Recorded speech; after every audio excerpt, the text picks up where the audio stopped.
fair seas, captains. Join me and the crew of the Flying Dutchman during King of the Sea 17. Do you have what it takes to serve aboard this mighty vessel? Perhaps you'll even come away as captain of the ship yourself.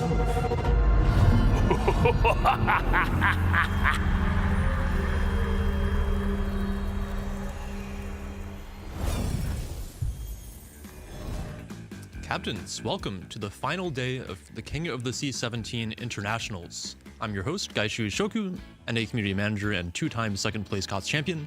Joining me at the desk is... Hello everyone, I'm Baz, also known as Bazinga Flux. I'm a player on the EU server, now turned community manager, the same as Gaishu for the NA server basically. Played for some competitive clans, finished placed first in COTS a couple of times. Big deal. Casual. And our casters today are the Sailing Robin Hello. and Zuikatsu. Hey. Boys. Hello everyone, name is Robin. I'm a content producer for World of Warships Legends and I would say veteran player of World of Warships as well. Very happy to be here for this exciting finals of King of the Sea.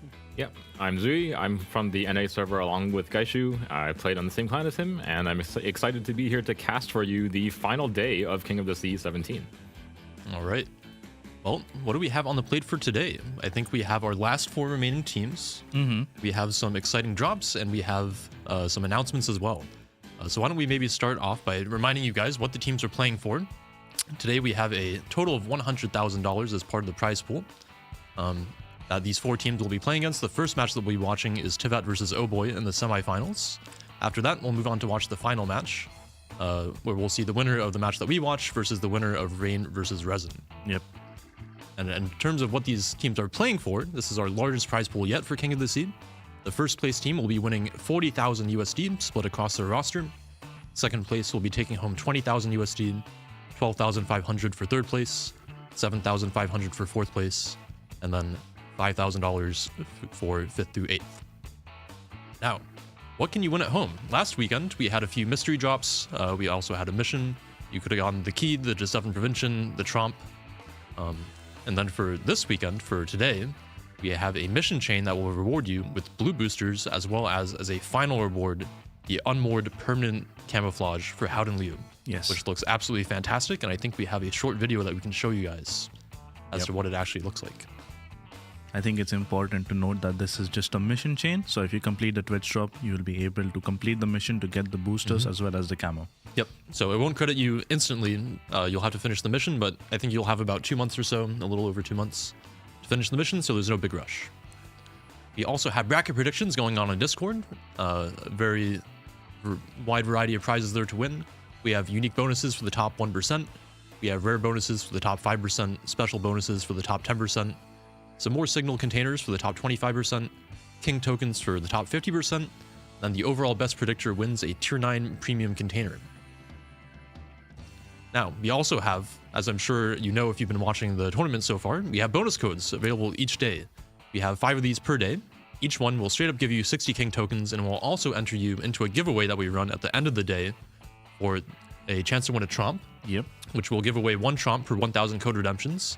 On day 1 and 2 of the tournament on last weekend, I think we gave away a total of like 113, I think. Yeah, 113 Tromps. So hopefully today we'll have even more to give away, somewhere in the 60 to 70 Tromp range maybe. Yeah, I think on day 1 we did 53, on day 2 we did 60. So if we are on track with the increasing number, if we get to 70 today, it would be pretty cool.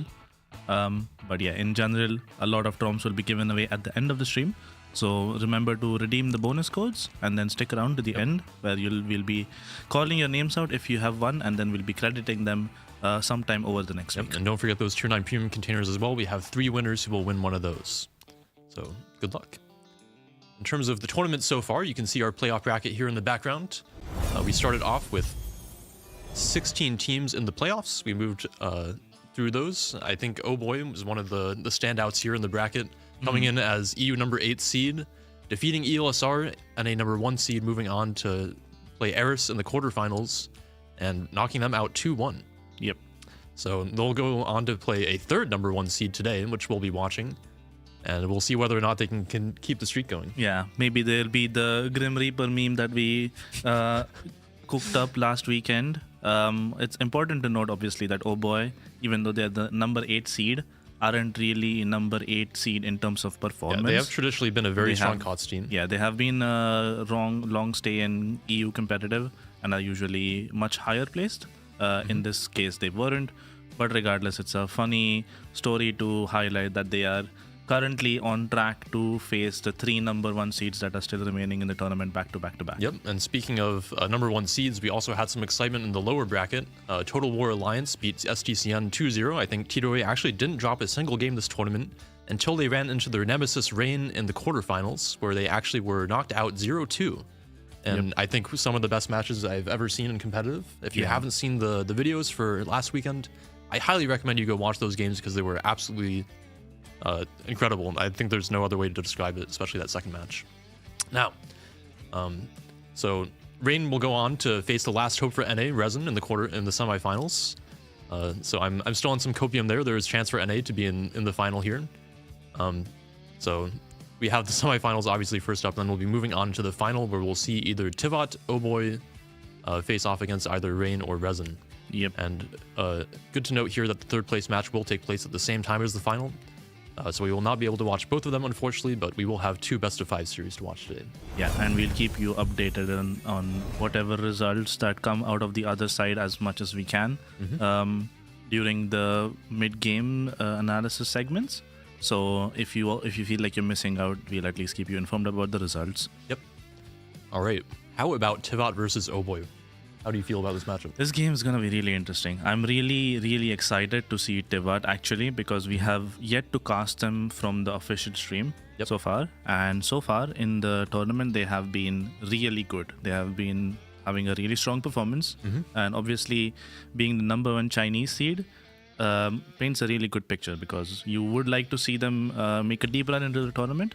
Previously, at least historically in the past like 3-4 tournaments, China has been struggling a little bit to adapt with the new meta. Yeah, and I think we have seen them essentially go a little bit deeper each time. I think TSYMQ, for example, came in, was it third for Warship Masters? I believe so, yes. So they've been improving each tournament, and Tivat actually is interesting to see on the scene now, having actually beaten TSYMQ in a repeat of the regional finals. So they're looking pretty good. I think they have a pretty...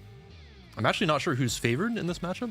It's going to be a close one, regardless. I think I would probably favor Oh Boy, purely because they are maybe a bit older and a bit more experienced making these deep run tournaments. But I'm sure that Tivat has the player skill and the resolve, the mental resolve to make this a good game and maybe make it into the finals as well. Yep. I mean, Oh Boy obviously made it through Pseudo Swiss, but I think they looked like they were struggling a little bit maybe in those games. But it looks like they've managed to find their footing here. Yeah. After defeating the two number 1 seeds so far. I think it's always an interesting discussion to be had when you see a team struggle a bit at the start of the tournament, because maybe they're not ready for the intense pressure that comes with every single match. But they have clearly found their footing, they found their groove, and they're doing fairly well. Yep. I think Tivat also brings a pretty interesting play style. I've watched a few of their matches on my own time. Excited to see their kind of like aggressive play style. We may have infographics prepared actually, where we can see the most picked and banned ships for each of these teams. Yes, we do. So you can see here. This is the ship. Okay, this is actually the ship bans and the map bans for the match coming up. We have Tivat banning out Petropavlovsk, Moskva, Libertad, and Napoli, which is actually a switch up from their usual bans. I think usually they end up banning the Marseille. So interesting to see them actually adapt their strategy here. How about Oh Boy? Oh Boy has banned Hargumo, Kleber, Marseille, and Brisbane. I think this is a fairly normal ban list from Oh Boy. They usually tend to ban out the French destroyer, the Kleber, and ban out the Hargumo for the smokes. Right. So I would say generally to be expected type of ban list from Oh Boy, coming as the EU team into this series. They usually tend to not like playing into those smoke heavy comps. Yeah, that is definitely true. And Harugumo Brisbane, I think, is traditionally what we see as the strongest smoke combination. Casters, do you have any idea what they might replace those ships with if they opt to go with the smoke strategy? To be fair, regarding Oh Boy, there are other ships in the game which can lay down some smoke, like the Gearing isn't banned, for example. But in terms of long-range radar, especially with the Moskva and Petropavlovsk being banned, the only long-range radar left is a Stalingrad, which in a smoke is not the best. Yeah. So That is true. So it is kind of like smoke train comps with radar actually kind of neutered in this upcoming best of 3, at least from what I can see. Yeah, really the main remaining strong radar ship is the Des Moines. Obviously, it's been a mainstay of competitive World of Warships since its inception, pretty much. Yeah, since I would not 2016. be surprised to see the little USN pairing of Gearing and Des Moines Gearing Des floating Moines? around. Yeah, Most for sure. definitely. I mean, there's also radar Minotaurs too. Yeah, we forget have about seen this. a couple of the other Chinese teams heavily favor the Minotaur pick. It's something that they're really used to playing and playing against. I wouldn't be surprised to see them bring out a Minotaur or two, especially on the maps where the smokescreen has to play kind of in the open some more.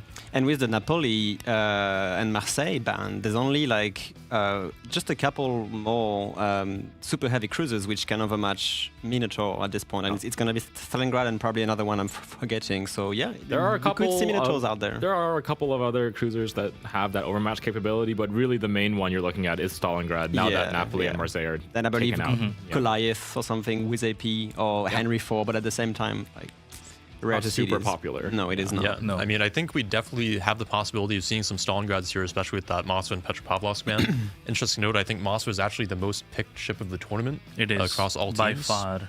So definitely a solid ship to use your ban on, kind of make other teams be a little bit less comfortable with their strategies. But of course, with the 4 remaining teams in this tournament, they all probably have a pretty deep strategy pool. So I would expect them to be able to adapt to any bans at this point.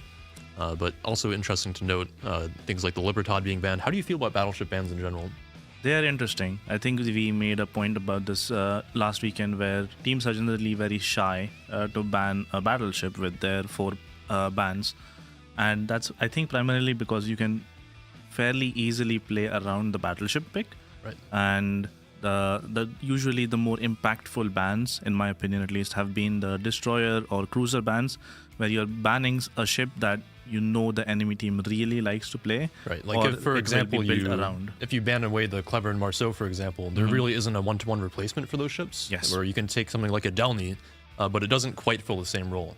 Whereas if you ban something like a Libertad, yeah, you're taking away a very strong battleship pick, but you can replace it with other things like Schlieffen, for example, if you want the strong Yes, secondaries. definitely. I think it's also important to point out that Schlieffen doesn't exactly fill the same role as Libertad would. Right. It's way more suitable for going in for that up close and personal engagement, especially since you also have torps. Especially those kind of rush scenarios where you're trying Exactly. to remove a ship on an island. So maybe this is a play where Tevat knows that they're going to play the Schlieffen instead of the Libertad and then play around it. Who knows? We'll see once we go into the actual maps that we're going to see.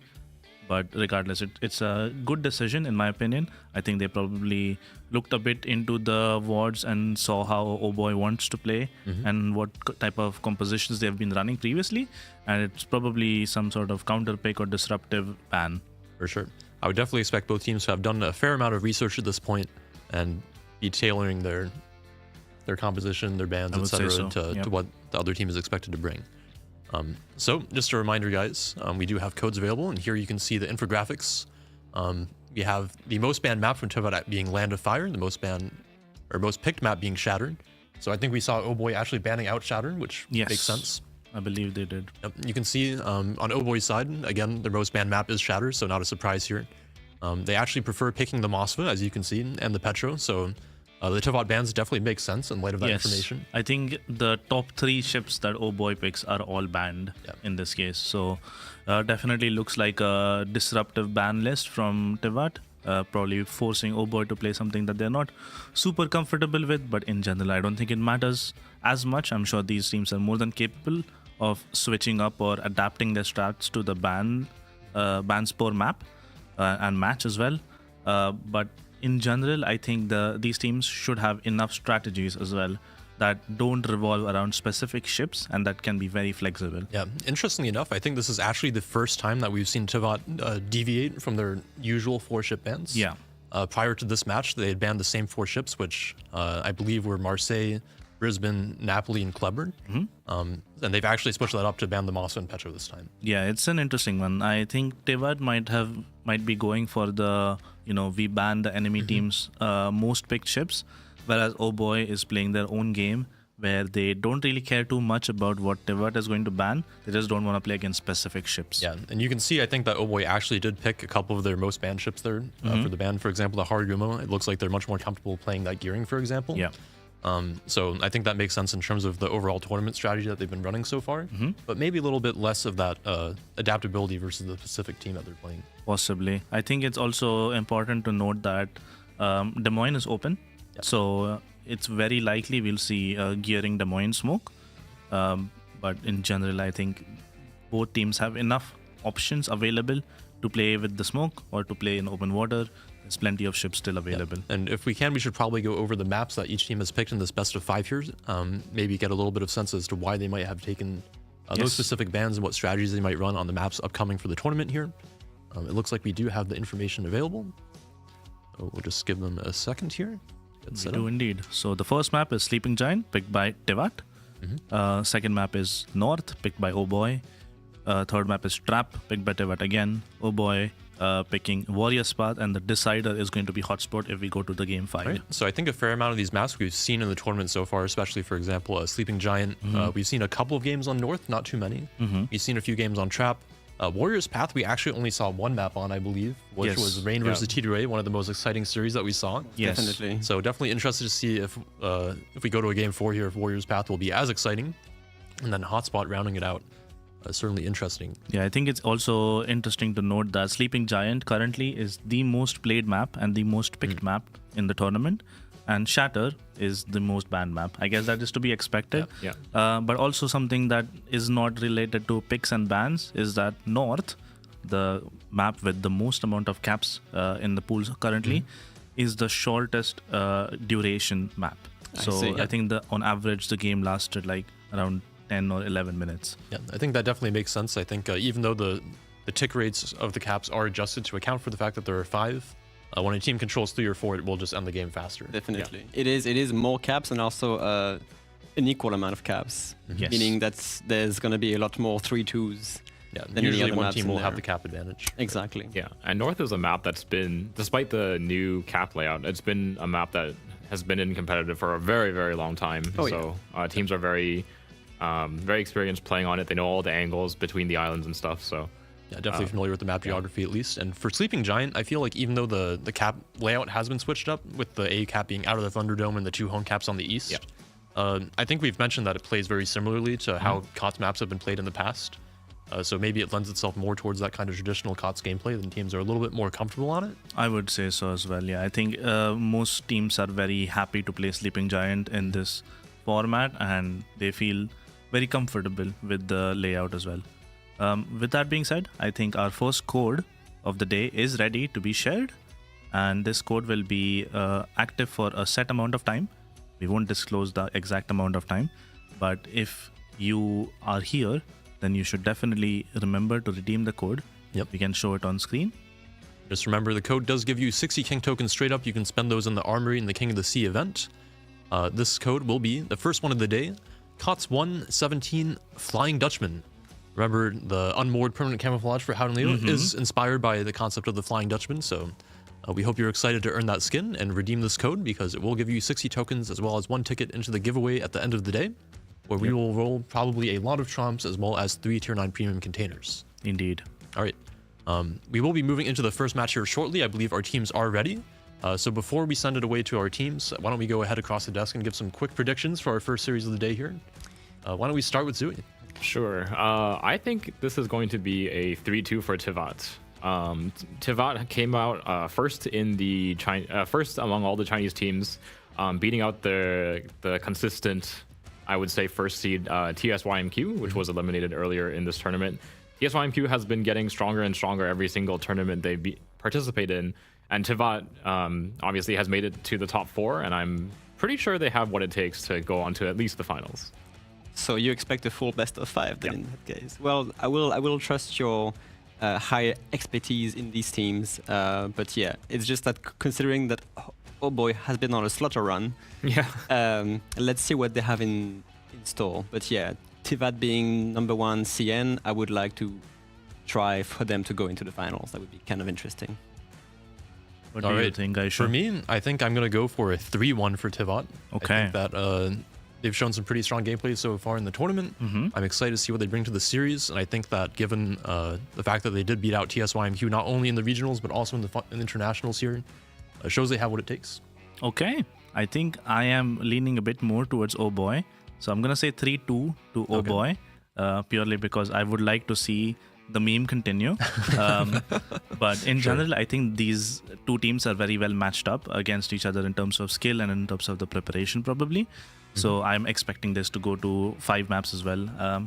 Same with Zoe. So that being said, I think the teams are ready. So we can go over to the Sleeping Giant map introduction.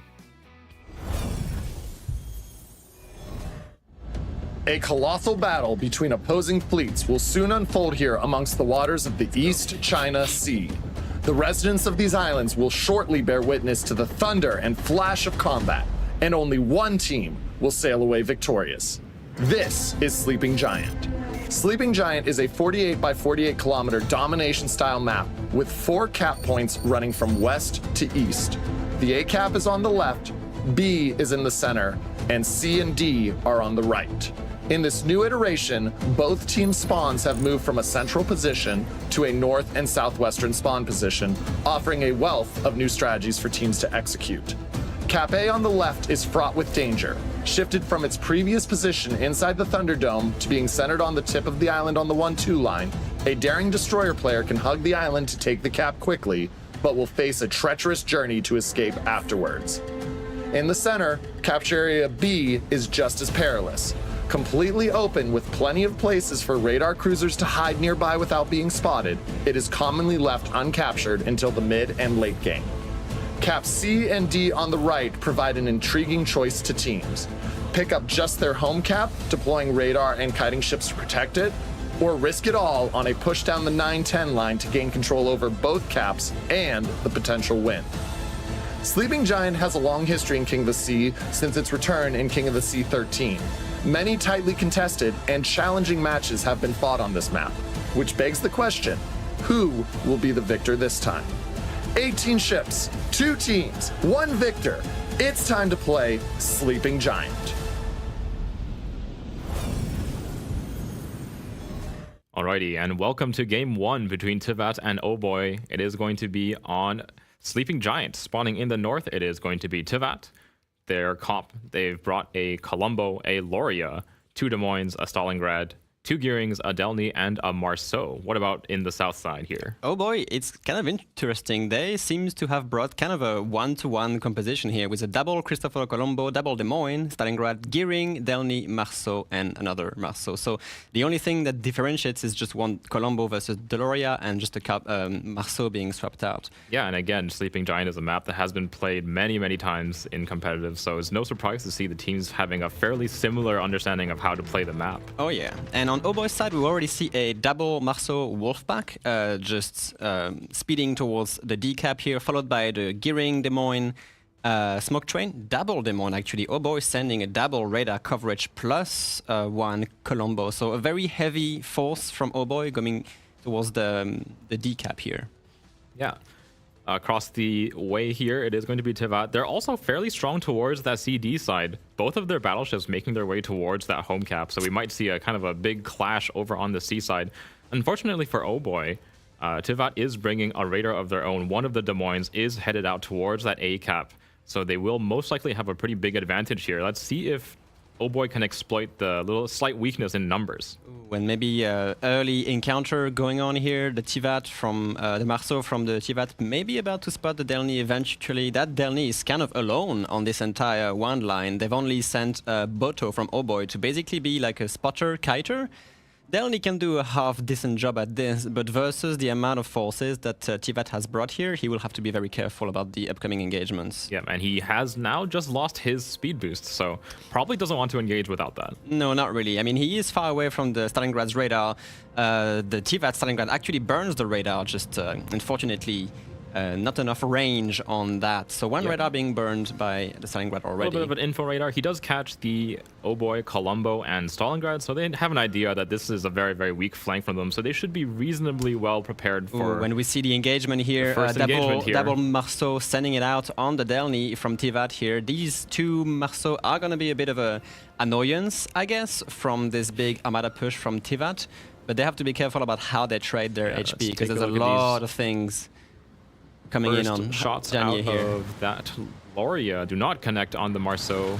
Colombo lands a reasonable hit, but fairly healthy on all the destroyers on both sides for now. Marceau's torpedoes obviously being only 9 kilometers, not enough to connect with any ships from Tivat at this point. We do see a double cap from Tivat. The Marceau on the A side reversed. I mean, of course, they have the ship advantage there. So they do have a cap advantage already. Even though Oboy was the first one to capture D, the points are going to start bleeding towards Tivat favor quite quickly here. Yeah, but looks like Tivat's also going to send their Marceau back towards the middle of the map. He is going to have a bit of a... Probably going to try to take that B cap, but it is surrounded by a lot of radar. Stalingrad over by the Thunderdome and a Des Moines deep within the island chain actually already. Oh, yeah. Both teams are currently not spotted. Only the battleships, of course, are lit. So there's like a lot of just... It's just the positioning game at this point. Both teams are just testing the waters, trying to get the positions they want, and then starting to engage their own smoke trains here. We have seen Delny's land some nice torpedoes in the tournament. Can they dodge them is the other question now. Should be a fairly easy dodge here. Marceau's torpedoes definitely do not have the kind of hitting power that Kleber's do, although there are another set of them here, along with the gearing torpedoes in the water. Oh, here we go. Tivat's Delny being spotted briefly here. The smoke from the gearing on Oboy being engaged. Des Moines is going to start blasting, I'm pretty sure, on that Delny. Delny does have 50mm plating, but I don't think any ships wants to remain under sustained fire he from is a Des Moines fairly... in smoke. Oh, and here we go. The two smoke screens are being drawn towards each other. Ooh, we might see a bit of a bloodbath action going Yep. on right here. Both Des Moines are now within each other's radars. They are, and yeah, and I mean the DDs as well. Ah, here we go. Oboy's Des Moines already kind of sailing away, but he is deep into that radar, and the Loria has the guns ready. This Des Moines is about to suffer greatly. That SAP salvo could be a decider if Oboy's loses the first ship at the beginning. He's not even trying to angle against this. This could be devastating. Thankfully, not too much damage. But the Colombo actually. from the other side as well kind of whiffs the salvo here. That Des Moines is going to have to try and run as fast as he possibly can to survive that engagement here. 20,000 HP and dropping here. He is right at the edge of that radar, so he should be able to go dark as soon as he pulls out the angle. But 15,000 HP remaining on that Des Moines. Looks like there's one more shot out of the Loria. Yeah, one more ASAP. It looks completely off the mark, however. Correct turn on Oboy's Des Moines here. Predictions on the screen. 23% for Tivat and 77% for Oboy. Yeah, no surprise there. Oboy definitely a much more experienced team in competitive. Tivat, though, has a pretty big advantage here on that decap now. In the meantime, the Marceau just touched the B cap really quickly to bait the radars. Really good plays on this. However, they are currently using the Des Moines radar to contest this, not the long-range Stalingrad one. And this Marceau will take a little bit of damage here, nothing too crazy. I'm seeing a lot of ASAP shells missing the mark on crucial moments here. Oboy also has sent a Marceau really close to the other cap, to the C cap here. And we might see this Marceau try to cap it maybe once the Des Moines radar is on cooldown, which he is right now. Yeah, it looks like the Des Moines... I think this Tivat Des Moines is going to be kind of the pivotal defense for the cap. Yes. To see if he can get himself somewhere safe, but also maintain firing angles. There are gearing torpedoes in the water. Ooh, And there is no hydro up, but it looks like he should be fine. he should be fine. Careful that gearing not to overturn into them. Yeah, we've seen some games kind of being decided with some random torpedo hits here and there. So they have to be careful not to lose that much HP here. Des Moines from Oboy, however, does survive, and he will have some healing potential to get back to at least above half Yeah, HP. and while Tivat's done a good job of putting damage into that Des Moines, Oboy has traded a lot of HP away onto Tivat's Colombo. He's down to about 40,000 HP. That is true, but the Colombo can heal and can disengage. Meanwhile, Tivat is gonna put even more pressure on the cap control by finally sending the Marceau back into the cap. However, Stalingrad does have the radar ready. The only question is, Will Oh Boy's Des Moines have any sort of angle to contest this Marceau? Yeah, it looks like he has to reverse a little bit to get that angle out. Unfortunately for him, if he gets spotted here, the Stalingrad does have a pretty decent angle on his He rear, does, so I think yeah. Marceau is going to be pretty well protected against the Des Moines. Does the And- AP shell clear the island? They don't. Oh, just barely don't. He is reversing. He is trying to get at least the back turret to fire, but he has to be careful, exactly, not to be punished too hard by the Stalingrad here. Marceau is also kind of caught in that radar, just trying to apply some damage over the island against the Stalingrad here. But look at the Tivat gearing, however, on a massively low HP here. We might have seen a, oh goodness me, what's going on here? The Delny pushing through and having just the angle to get the smoke. The first kill goes from Oh Boy here. Really nice counter push on A, even though they started kind of like alone here. That Delny is now in a position to capture A again, and they Yeah. are pushing the Colombo as well in there The against the Colombo lone Des Moines. is going to suffer from this Des Moines fire, but it should be able to return a really good amount of damage. Here comes that first S Des Moines. Let's see if they can pull out at least a decent HP trade here out of the Des Moines before he goes down. He has to be careful about the Stalingrad, however. Oh Boy Reunited definitely has the damage output to trade against that Des Moines too. But yeah, I mean, a cruiser like Des Moines, if you go perfectly neutral against SAP, you will not be chunked as hard as if you give the wrong angle. Yep. So this Des Moines can actually stay alive for quite a longer time. It seems that he just doesn't want to go dark, however, because some potential PAMA spot from Oh, the with Delny. the Delny so close. I don't think he's going to have the opportunity to go dark. that And here SAP. comes that SAP. He's going to use that border.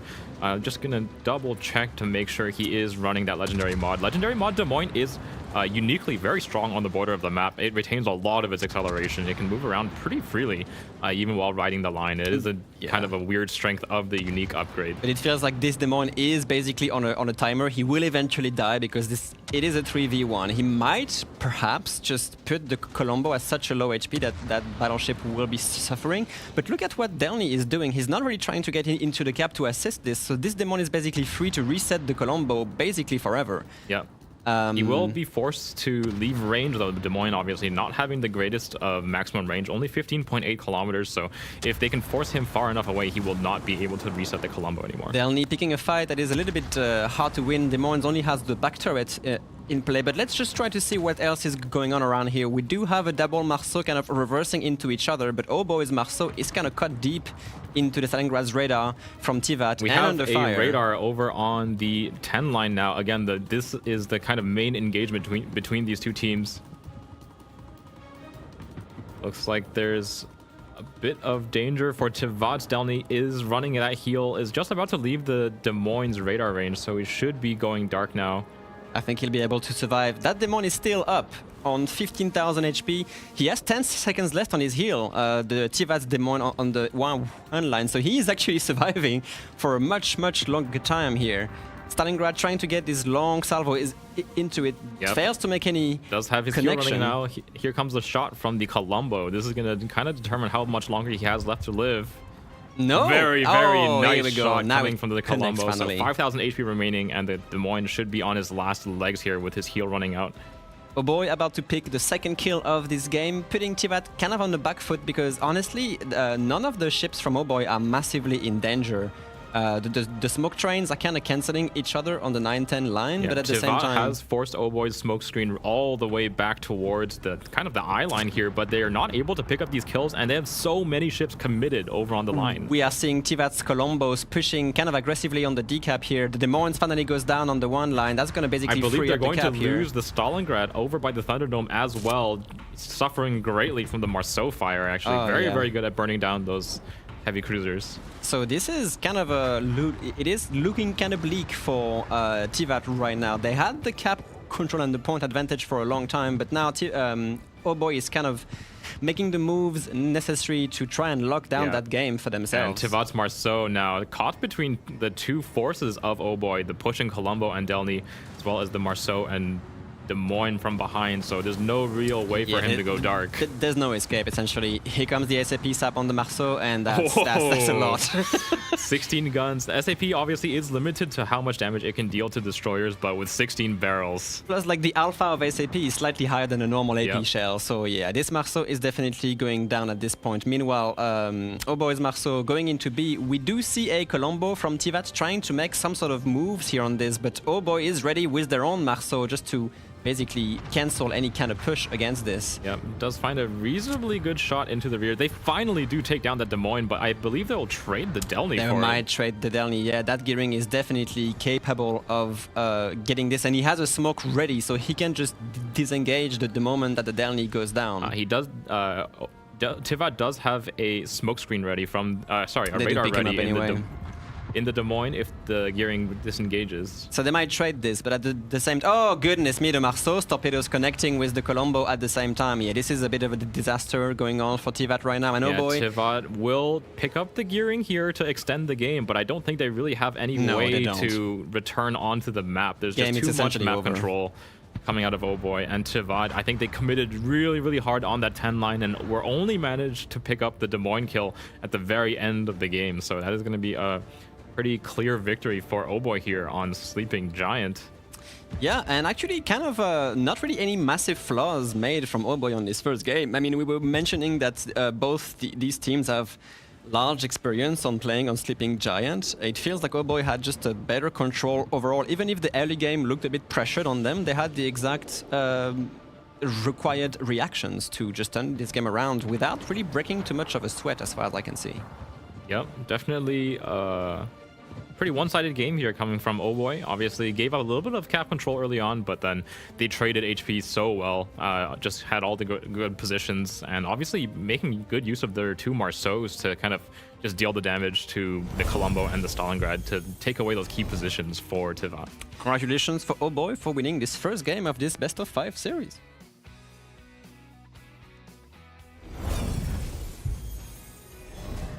All right, Oh Boy taking away the first match of the day here.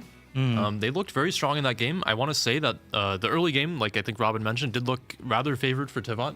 Yeah. But they weren't quite willing to actually commit to killing that Des Moines in their first engagement. I think maybe if they had been a little bit more aggressive with their Des Moines, keeping it in radar range and actually picked up the kill, that probably could have decided the match for them. But unfortunately, they didn't. And I think we saw some exceptional plays come out of Oh Boy, namely on the west side, realizing that Tivat had both their battleships on the east. Yep. They pushed their Colombo aggressively, and they actually catch out the Gearing with the Delny. Yeah. I think is probably the play of the game for me. Yeah, definitely. I think Oh Boy came in with a very well thought out strategy. Maybe the early game was not as well fleshed out potentially, but might have also just been some unlucky positioning and timings. The early game trades, especially on Des Moines, looked very unfavorable for Oh Boy. I was actually fairly concerned that they were going to lose the Des Moines outright at the start of the game. I mean, I think a little bit more damage out of the Colombo or maybe the Loria second shot would have probably done it for the Des Moines. Yeah. So with that being said, in the end, Oh Boy found a good solution. And Tivat actually going for something that we've seen previously from the Chinese teams where they double stack both battleships on the same flank, which is a weird one sometimes because it's a very one and done type of strategy. You give up a lot of influence on the other side of the map. For sure. You lack the flexibility potentially as well as the stopping power that a battleship brings into a 9v9 like condensed format where everyone is paying attention to any sort of mistake that's happening. The battleship is there to basically punish the cruisers from when they are making that mistake. So I mean, I think we saw the Overall, result a lot of of flexibility on the other flank where the battleships didn't exist and were able to have a lot of free play. Yeah, I mean, I think we saw the consequences of Tivat choosing to stack their two battleships on the east side, which was that the Oh Boy Colombo realized that he basically had free range to just walk up through the A-cap and just basically finish off that Des Moines kill after the Gearing died. And I think we also saw the Tivat Stalingrad rotate towards the middle. So there really was no ship able to actually save the Des Moines. Yep. So after the Gearing went down, it was basically a done deal for him. And then I think with Tivat's massive push on the east, they just didn't really have enough resources in place to actually be able to push onto the cap. Yeah. We saw that basically they were depending on, I think, actually killing the Oh Boy smoke train, but they weren't able to pick up that kill until much later into the game. Yeah. And Oh Boy still had that very strong channel position with their own Des Moines covering the middle cap, as well as I think the Marceau ready to provide torpedoes. Yeah. I do think that there was a bit of a key individual misplay maybe coming out of Tivat's Gearing actually on their weak flank. A Gearing and Des Moines, if they just kept the Gearing alive, he can keep resmoking the Des Moines, and those two ships can do a lot of work in terms of stopping a Colombo push, for example. I'm not sure what exactly happened, as it didn't happen on camera, I believe. But the gearing really shouldn't be caught by a Delny and a Stalingrad, so I'm not sure how that happens. I think based on the position of the smoke screen, it looked like it was drawn down towards the border. Yeah. He was probably drawing an aggressive smoke with his Des Moines actually turned around behind him. And the Delny, I think, probably just saw an opportunity to actually basically charge the smoke. And we saw, I think, basically the tail end of the engagement, where the Delny was essentially riding the border, which basically had like a 1-inch gap between the smoke screen and the border, and was able to actually spot the gearing and get him. Yeah. So huge pickup just there. A little bit of a disconnect between the gearing and the Des Moines, and that flank suddenly collapses. And that's kind of the weakness of the smoke flank is, of the smoke screen strat, is that once one of the ships goes down, the other one feels pretty useless without the other one. I think Oboy was also kind of ready to maneuver the Stalingrad that they had, kind of supporting the Delny as well, because the Delny was kind of alone on the 1-2 line for most of the early start. And after this, they kind of just, as you said, just turn around the whole thing with just one mistake done by the gearing. Yeah. This is how close this game happened in this level of tournaments, regardless. Yeah, So. I mean, definitely a good level of dynamic play there from Oboy, where I think they basically they did lose that initial trade on the east side, but again, they're a very experienced team. They know what's going on, and they know how to read the map. So when they see that both battleships on Tivot's side are on the east side, and they see how light the west flank is for Tivot, with basically only having the gearing in the Des Moines after the Stalingrad turns around, choosing to rotate their own Stalingrad, pushing the Colombo through, and actually catching the gearing with the Delny is a set of decisions that you probably make on the fly. Yeah, that ends up in, I think, basically winning the game for them. Yeah. There's definitely a really good awareness for the Delny to make that push. Obviously, normally as a Delny, you look at a gearing smokescreen with a Des Moines behind it, and you're like, I'm not going anywhere near that thing, right? Right. Yeah, but I mean, I think when you're playing against the smokescreen, though, a lot of it depends on how much support you have behind you. Especially when you're playing something like a Delny, which does have the heel, it does have the 50mm plate. So if you are going to run at the smokescreen, then Delny is one of the ships that you can do it with. Where obviously, if you're doing it without support, the Delny is just going to die. But when you have a Colombo behind you, when you have the Stalingrad, and when Tivot doesn't have any heavy assets of their own, when it's literally just the gearing in the Des Moines, and then the gearing dies, obviously. However, the Tivot's Des Moines on that line kind of survived for much longer than anticipated. Yeah, Yes, They didn't really definitely. went close to actually killing the Colombo or pushing away the Delny, but he survived for a long time. Yeah, I think props to him as a player, at least. Yep. I think Zooey pointed out one of the unique features about the Des Moines unique upgrade is I that know. it does drastically boost your acceleration, which actually lets you keep your speed up on the border. So a little bit of a cheesy strategy there to keep sliding along and be able to angle. That did keep him alive for a little bit longer than expected, but ultimately he did go down, and then after that, Oboy kind of just had free reign to push through into Tivot's spawn. Yeah, I think if you devote 2 battleships to a side and you're not able to pick up kills there very quickly, obviously Oboy picking up the first 3, I believe, kills on the map, even though Tivot devoted 2 battleships to the eastern flank. That means that Oboy is working with a pretty big point advantage despite their 1 cap deficit. How did you guys feel about the Loria pick here? I mean, to me, I almost feel like I would want a St. Vincent in basically every scenario over it, but I kind of have a bias against Loria. I don't think it's as good as people make it out to be, but I'm interested in hearing some other opinions. I think I actually am agreeing with you on this one. I think Vincent in that case probably would have been slightly better because you would have been able to position it in a better way to then radar the Des Moines that was in the smoke, and then might have a better way to actually devastate him with the first salvo. Whereas Loria, you're kind of hoping to get those 2 salvos out where both of your salvos do like 15 to 20k each, and then get some more fire from the rest of your team, and then you might be able to kill him. I would say that's probably the more reliable and more reasonable way to approach it. I'll But lay I out think why I don't like the Loria, which is that you have the 30mm overmatch with the Sap, obviously, which can do a lot of damage. But you only have 8 barrels, and if your Sap shells actually hit the main belt, they're not penning in any scenario because they don't have enough penetration to go through the, I think, 152mm Des Moines belt. Whereas if you're bringing something like a Vincent and the Des Moines shows a little bit too much angle, you're going to Citadel him. To me, the Sap is strong, but I don't think it's really as good as people make it out to be. I think it's a lot better on ships like the Colombo, which have a lot of the smaller guns. Whereas I think the SAP and the 30mm overmatch are kind of, I would almost say redundant. And main guns aside, the St. Vincent is definitely one of those hulls that can just kind of brute force down a flank, which is kind of what they were trying to do, right? Loria does have pretty thick deck armor, is reasonably well armored, but it doesn't have the super heal. It doesn't have the improved heal, and it also has a very low HP pool. Yeah, and especially when you're seeing that now, we're seeing now in King of the Sea 17 that Colombo is like kind of the damage dealer battleship of choice. St. Vincent obviously can heal a lot of that full pen damage coming out of the SAP. Yep. It's not as vulnerable to taking Citadel damage. So St. Vincent is uniquely strong against Colombo because it can heal so much of that damage output. For sure. Yeah. Plus, one might argue that the Loria might have more concealment and more speed, but again, the St. Vincent is kind of a stealthy battlecruiser and also has a speed boost as well. So I agree with this thing. Maybe they wanted to pick the Loria, as you mentioned, as like the dedicated Des Moines killer, just to target that specific thing, considering their ship bans in the first place. However, didn't work out because like the Loria salvo almost like did a lot of damage to the first one, but then the second salvo didn't, and they missed out on this kill. So I don't think it was that much of a problem of the ship pick. It was maybe like unlucky to not get the two Didn't salvos quite on have enough time to target. get that second Yeah, salvo off. exactly. All right, well, we do have the replay render available, so why don't we go ahead and take a quick look at this match here and break it down again before we move on to the next one. All right, take us away, Baz. So again, I think a pretty solid early game here from Tevat. You can see them basically splitting their forces across both sides of the map with a very strong deployment to each side. As we get into the initial trades here, I just want to outline exactly what's going on. You have actually both teams opting to send, again, a pretty significant force down the east side of the map here, with Oboy planning to play a little bit more of a delaying action on A here with just the Delny. So overall, I actually do like Tevat's deployment a little bit better. It looks like based on Oboy's setup, they were maybe expecting something early into the B cap, with the Stalingrad pointing out this way, but didn't quite happen.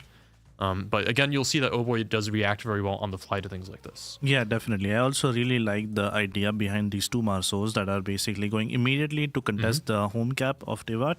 Kind of reminds me of the Haba from TWA that they brought against Rain Right, on Land of Fire. on with that Land of aggressive Fire, push. exactly, to have a disruptive opening. In this case, it didn't really have that big of an effect because the Delny from Tevat is obviously more than stealthy enough and more than fast enough to get the cap before he got caught. And Delny actually is a ship that doesn't mind getting caught as much, purely because you have a lot of maneuverability, plus that armor plating that can shatter some HE, as well as the heal. Yep. So you basically have the perfect factor to help mitigate any early trades like this. Exactly. Oboy does get a little bit of hit point advantage out of it, but nothing too major like you were saying. And then we'll have that first Des Moines check coming up. Interesting to note the reactions here. As the game progresses, you can see the first smokes starting to go down. And again, Tevat decides to rotate their Stalingrad and Marceau towards the middle here and leaving their Des Moines gearing alone, which I think could come back to bite them. I think given the information that they have available, it's a good decision to make given that they've only seen the Delny on the A cap. So rotating ships in the middle makes sense, but they do get a little bit overconfident there. Now, interesting to note with the two Des Moines here, they're both laying their smokes very aggressively towards the middle of the map here. But the advantage for Tevat is that they actually have the small island here. That can kind of offer like an escape plan for their Des Moines. If they're smoking it aggressively, it can just go towards that rock and then be safe from any battleship fire, for example, from the Colombo. Whereas there's no such thing for Oboy on this side of the map. Yeah, definitely. So if they want to run away, the Des Moines has to turn around, doesn't have any safe things to go for. I think there's also the important thing to point out that the Des Moines that is going to get radar from Oboy, this one, is actually in a three-way crossfire. He's getting crossfired by the Loria, the Colombo, and probably the Stalingrad from here as well. Yep. So it's going to be, I would say the fact that he survived was fairly lucky. And if he did go down, there may have been some different plays happening from Tevat, where they played a bit more aggressively for the decap immediately afterwards. But unfortunately, that does not happen. So you can see exactly what happens in the rest of the match. But I think after the initial lack of kill, and then the counter push happening towards the A side from the Delny against the Gearing, it looked fairly bleak. Yeah, I want to say again, you can see that the Tevat Des Moines actually does choose to basically not leave the smokescreen here. I think that if he had chosen to say leave the smokescreen and push for the rock just to get that like extra half a kilometer of radar onto the Oboy DM and maybe give his Colombo one more shot, I think that definitely could have done it for them. But again, those are small decisions. It's easy to just say, okay, we've gotten 40,000 HP off this guy. We can call it here and then just play it from there. But here you can start seeing the decisions from Oboy that they're making where the Colombo is actually turning around to push towards A. They've seen the Stalingrad, I think, on B. They've seen the Marceau. So they know there's only a gearing and DM left on A. Yep. So you can see that as the match progresses here, they're going to start to rotate. The Stalingrad actually backs up 2, and the Delny is getting ready to run down that 1 line. And you can see the gearing there just going down straight away is basically entirely separated from his Des Moines. Yeah. And you can see he lays that kind of like aggressive smokescreen down here to maybe do some own farming of his own, but Yeah, I'm not too sure about that whole play.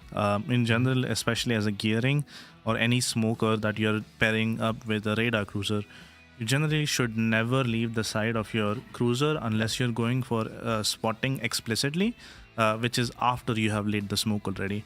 And in that case, the cruiser is actually able to help you with the gunfight and probably basically make sure that you don't get pushed too deep, and you can probably survive that engagement. And it's good to note here that they didn't see the Delny from Oboy rotate anywhere, so they have to assume he's still on that flank. And maybe he wasn't expecting the Delny to run so aggressively back at him, but in this case, it just ends up being, I think, probably the crucial mistake for his team here, where instead of controlling the A-cap now, the Des Moines is basically alone, can't run away fast enough from the Delny in the Colombo, and is basically guaranteed dead as well. So that's a very key pick for Oboy here that essentially gets them 2 kills for the price of 1. Yep. And I think is basically the key here for them cracking open the rest of the map. And you can see as the match progresses, the Stalingrad and Marceau in middle aren't really able to face off against the Des Moines in the channel here from Oboy. This is a very strong position in that because both of Tivat's battleships are playing the east side of the map, there's no battleship fire from the middle from Tivat's spawn to pressure him. So he can just sit in this channel, trade HE with the Stalingrad and burn it down, which basically helps win B for Oboy as well. And you can see there's basically just not really enough presence or kills left on the board for Tivat to have a chance here. Yeah, I think overall, Oboy played that one a bit better. They played their reactionary game, as I like to call it, a bit better. They realized what openings that Tivat had given them and tried to exploit them, and they did very successfully. And overall, I really enjoyed the game that we just watched, and I hope a similar thing, if not a bit more close, happens on map 2. Yep. You definitely saw at this point in the tournament, I think teams basically being able to have that reactionary play style, being able to make those decisions on the fly, adjust their strategies, and react to what the other team is doing is basically what separates them from the rest. So super nice to see that level of play coming out from Oboy. Our next map is going to be North. We've seen, I think, 2 or 3 matches on this so far. What do you guys think?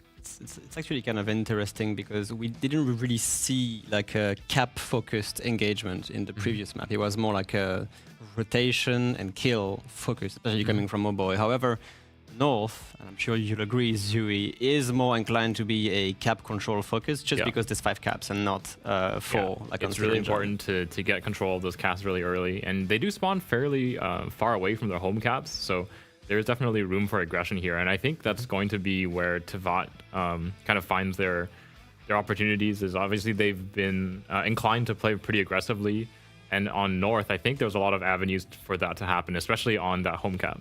For sure. Think we might see some more Delnys here coming out? Yes, definitely. I think both teams are not really shy of using the Delny. It's a fairly good ship in this scenario where the survivability of your destroyer, especially a fast destroyer, matters a lot. And I think both teams are very comfortable picking it.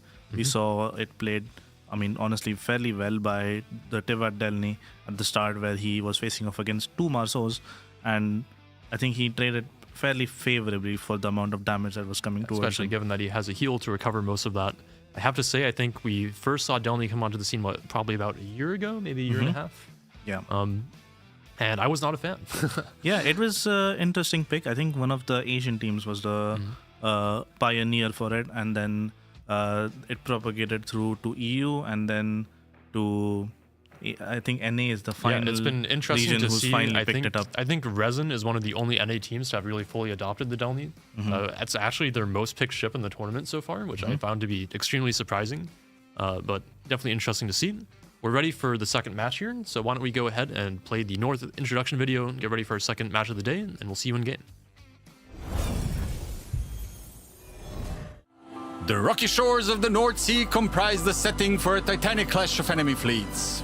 These tall evergreens and mossy rocks will soon bear witness to the deafening sound of battle, as 2 teams vie for dominance of the ocean. This is North. North is a 48 by 48 kilometer domination style map. with 5 cap points running from east to west. The A and B cap are on the left. C is in the center. D is located on the 7/8 line, and E is on the right. In this new variant, the spawn points for the teams have been moved from a central position to a north and southeastern position on the map.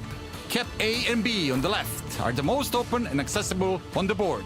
Although located the furthest away from the spawns, there are plenty of ways in and out for destroyers, and there aren't many places for raider cruisers to hide nearby. As the smallest capture area on the board, the most common access to Cap C comes from due north or south, but there is a small access via a channel between the islands on the eastern edge. Raider cruisers can sit on the islands to the north or south of the cap and deny the claiming of this cap until the mid to late game. Cap D provides a challenge for both teams. The islands around the capture point allow cruisers to sit on nearby islands with relative safety, and will likely require teams to position ships to the far east or to push down the channel between the C and D caps to dislodge ships stationed on the islands surrounding the E. New to this iteration and further to the east, Cap E is shifted to the edge of the map. Featuring multiple islands that provide cover, typically teams can be seen pushing battleships or cruisers up the line to try to claim dominion over the cap. However, the many islands within the E cap provide plenty of cover for cruisers to sit inside of the cap and become an anchor point for both teams. 18 ships, 2 teams, 1 victor. It's time to play north!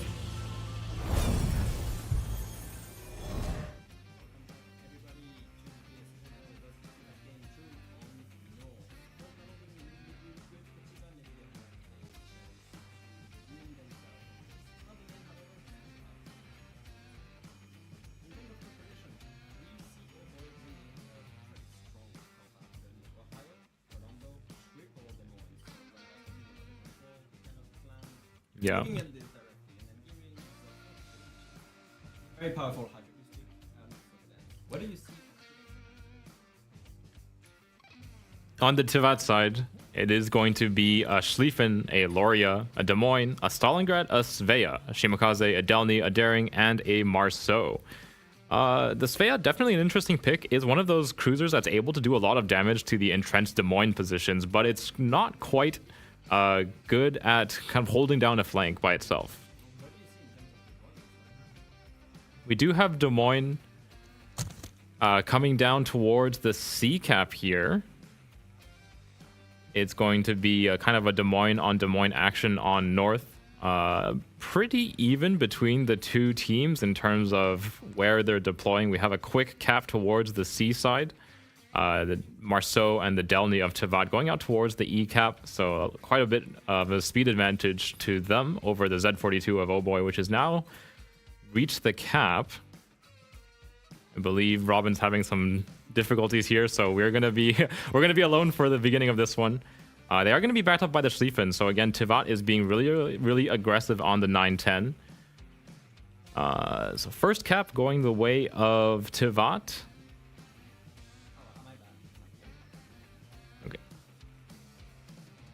Going to be a bit of a slow contest across the rest of the map. While Tivat did get that first cap on E right off the bat, it is going to be traded away. Oh Boy is going to be the first team to take away the home cap. The Shimakaze of Tivat has actually dodged the cap and is going right in front of B cap. He's going to be a bit right in the receiving line of these torpedoes here. These are Gdansk torpedoes. They're fairly fast. Shimakaze right on the line here. Is he going to take one or two? He does only take the one, so he will not be absolutely crippled, but is down a sizable chunk of his HP. Nice first set of torpedoes coming out of Oh Boy's Gdansk.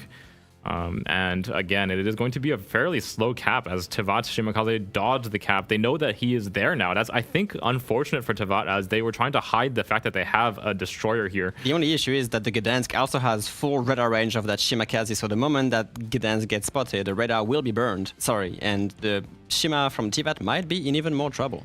Yeah, welcome back, Robin, I'm to here. this game too.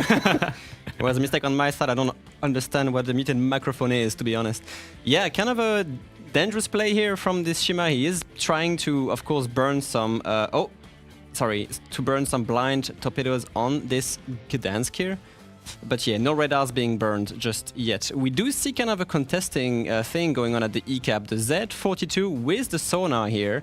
It's about to run out in a little bit, in 30 seconds, but they do pick up the Delny. However, they are also going to pick up the Schlieffen from Tivat, which has now parked himself into the E cap. So a lot of trading fire going on at E so far. Yeah, I kind of like the position that Oboy is in on this cap, though. The Ohio is able to lay down the fire from long range. Fairly accurate guns on that ship, obviously. We haven't seen a lot of Ohio this tournament. Generally, we see the kind of more, how do I say it, battleships with more utility. Like the Schlieffen, the Libertad, the St. Vincent, for example. Ohio is generally one of those more standard battleships. Does have that 30mm overmatch. Tivat has reversed their ring in between the Des Moines, range of radar, I guess, and they are going to actually get the decap, equalizing the points. However, since they are also contesting E at the same time, the points are going to start bleeding towards them even more. Oh boys, Des Moines taking a bit of return fire from the Stalingrad here, I guess. A bit of a dangerous reverse going on here.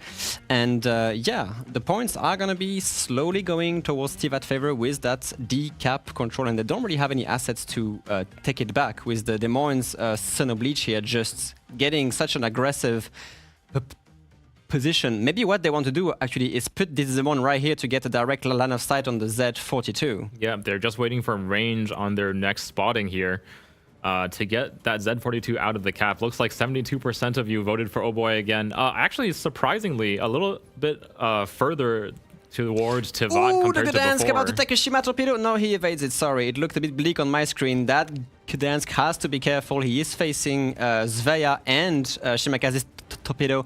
Dummy from Tivat here being caught into the Gdansk radar. Now remember, these are only short duration radar, but with the Des Moines right behind, it could be a lot of damage put on this Shimakaze. Des Moines radar doesn't quite have the range for it yet, so as long as the Shimakaze can keep this range up, he should be okay. As the Gdansk radar goes down, the Shimakaze will go unspotted, but lots of damage coming his way though. The blind fire still happens on this Shimakaze. He is kind of safe now, but yeah, not the best. The Svea is engaging, trying to get that Gdansk as well. The radar coverage isn't quite there, however, so even though the Gdansk smoked up, Tiva is unable to maintain eyes on this. Yeah, looks like both teams are fairly well entrenched now. They've kind of gotten to the positions they want to start the game in. Obviously, a pretty bad HP trade for Tivat's Shima. But look at Tivat's Des Moines, however, into D, getting some very scary positioning, at least for Oboy. That Z42 has to see these kind of things coming. A radar is being burned, but it's not really picking up the Z42 just yet. 7 seconds left on that. Does the Schlieffen has hydroacoustic? No, not for another 80 seconds. They will catch the Z42 just on the very tippy tail end of that radar. That Des Moines position from Tivat is very interesting because he doesn't really have anything. I mean, as I say this, some far Colombo salvos here. The only counter to this would be Oboy's own Des Moines. Yeah, but he has to be really careful himself out of leaving that island position. There's a lot of threat to him on both sides. Yeah, but look at Janier here having the perfect reaction to it. He knows that if he stays in here, he eventually goes down. So he actually cedes the cap to Tivats. However, at the same time, Oboy is making a play for the C cap here. The Marceau just doing some blind fire, but fails to really connect any shells for this. And while they might lose E, Oboy will actually get the C cap right after this. Yeah, and they've done a good job of putting some punishment onto this Oboy Des Moines, though, in the middle of the map. Obviously, Loria is kind of in a better position now than he was in, oh my god, in the previous game. Down to 9,000 HP, Oboy's Des Moines. The Schlieffen. Was it the salvo from that the... That was a shot Schlieffen? from the Loria, actually. And actually, speaking of the Schlieffen, he is on the move now on the E-cap. Tivat is collapsing on this flank. A little bit, unfortunately. It also seems that Oboy is making a very strong play on B. They've put the keyring in there, and the Shima just has to run on 7k HP. There's not really anything they can do. So the cap control will start going back towards Oboy's favor here. This is a bit of a crazy push coming out of the Schlieffen. There's a lot of damage output for the side of Oboy here. Let's see if they can at least trade the Ohio before their Schlieffen goes down. I don't think the Ohio with the fast heal cooldown is in no threat to dying to a Schlieffen, to be honest. They have the Z42, they have the Des Moines, I think the Schlieffen from Tivat will eventually go down here. I know it's a lot of DPM coming from the secondaries, but at the same time... the difference maker is going to have to come from Tivat's Des Moines, who's now approaching the rear of Balance Department's Des Moines. Oh, yeah, these Ohios for 57 tearing through the armor of that Schlieffen. Tivat not making the best play on this. They might just lose the Schlieffen outright while the Ohio will survive. Like another heal ready in 10 seconds. That's the strength of Ohio. It's maybe one of the ships you want to push in the list because of the secondaries and these fast heals as well. And look at the map Son of Beach is now approaching the island, though. If we see the map, the control is almost 3/4 again on Oboy's side. It is looking a little bit bleak for Tivat. They do lose the Schlieffen, however. Are these torpedoes connecting with the Des Moines? No, but they are the Balance not. Department's Des Moines is forced pretty deep into the fire of this Daring and Delny. Obviously, it can do a lot of damage back, but let's see if Son of Beach can finish off this Des Moines here. Yeah, a lot of shells coming in. That is only DD's shells here. We have Tivat's Des Moines coming in the rear, trying to finish him off. Not the best ammunition to shoot. AP shots, and the Ohio just removes him from the map. That is so unfortunate for them, but what a misplay on this Des Moines as well. Yeah, he tried to keep his guns on Oboy's Des Moines, but was just showing way too much side to the Ohio. Losing so much HP as well on this engagement. They just cannot finish Balance Department here. These HE shells just don't do anything. This Daring has to get to some cover here. They do finally finish him off, but at what sacrifice was this? A full HP Des Moines just evaporated by the Ohio. And oh boy, now with 3 caps to Tivat's 2 and a significant HP advantage, it's going to be really, really difficult for Tivat to find their way back into this game. They're not able to do anything on the map. No, we have the smoke train as well from the B side. Their home cap being controlled by Oboy now. However, the radar from the Svea picks up that gearing, but it's only for another 10 seconds, and with the Svea now spotted, she has to actually just take evasive maneuvers instead, and look at this, just the gearing barely taking any damage from that range as well. He's actually just staying out of his smoke, of course, to keep her spotted. This is a very dangerous smoke train to face. Yep, and the radar of the Gdansk and the Des Moines are also closing in on range on the Svea there. Shimakaze's torpedoes in the water. Not really a problem. The hydroacoustic from the Des Moines is actually opened, and now all that Oboy has to do is sit and wait. They have the cap control, they have the slight kill advantage as well. All they have to do is try for their assets to survive and deny any kind of pushback from Tivat. Tivat has about a minute to try and find something on the map, but the ships of Oboy are such high HP, I don't really see an opportunity for them to do anything. Yeah. There is a radar for coming out of the Stalingrad. Bato's gearing is deep inside this radar, but there's just really not that much damage output. What can really punish it? Yeah, I mean, the Svea maybe can engage, but she's then at the threat of facing that Des Moines. That gearing can survive that engagement. Maybe we see some crazy Luria salvos coming through, but at the same time, it's looking a little bit. It's only an weak. 8-barrel battleship, and with the sap damage limited, there's really just not enough damage output for them to find any kills here. Luria is coming under fire himself, obviously. They're trying to look for a kill on Oboy's Des Moines between C and D, but I think he's just got a little bit too much HP for them to do anything. It's only a Marceau with firing angles on him, so with 20 seconds remaining, I don't see really a way for Tivat to pick up a kill to extend the game, let alone get actually any chance of victory here. That is locked and loaded, honestly. If you just look at the minimap, it's a 3/4 control and the points are about 2 ticks. So yeah, a very, very quick map. I believe the host was saying that the north is one of the map with the quickest time or the run time. Yeah. And we kind of see it happen here with the game essentially finishing after a little bit over 10 minutes. Yeah, Tivat tried to make their moves over on that E-cap, but it just fell apart at the seams, and Oboy will pick up another fairly one-sided map. Unfortunate plays from that Des Moines. It was really interesting to see them push it through these middle caps, through the islands to try and contest that E control from Oboy, but ends up just being a disaster in the end. Unfortunate, but well played from Oboy for keeping a kind of a good hold on this map so far. Yeah, very dominant match there coming out of Oboy. I have to say, it looks like my prediction is looking very wrong. Oboy is back in style. Yeah, no, they've been playing exceptionally well. Both of these games from them have been played like flawlessly. In my I almost opinion. want to say textbook for sure in terms of their play here. Yeah, and I think the dev strike on the Des Moines a bit unfortunate. But also, I think there was a misplay happening from Tivat's side where the Des Moines was really just caught in the middle of open water. I mean, it seems like they tried to salvage what they could from that play there with the Schlieffen going down and trying to make sure they actually finished the DM with their own DM. But being open water in a Des Moines against an Ohio like 10 kilometers away is not where you want to be. Yes. And he paid for it with his life very quickly. It seems like, I mean, I think there was some potential, to be honest, in that push with the Schlieffen and the Des Moines. I think what Tivat would have had to do, though, is keep their Schlieffen safe from the Oh Boy Des Moines. They would have had to push in a way to keep the island between the DM and the Schlieffen so that he can't take the fire from that. Well, he puts the secondaries to work on the Ohio. Yep. We did see that, of course, with that island, I think on the sea line, Oh Boy's Ohio has a very safe place to retreat to.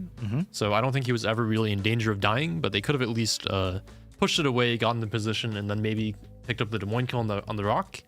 But the Schlieffen was just a little bit too much exposed to damage on his way up. Yeah, I would tend to agree with your analysis of that situation. What do our casters think about that game? Do you think there was a way where Tivat could have salvaged the situation that they got themselves into?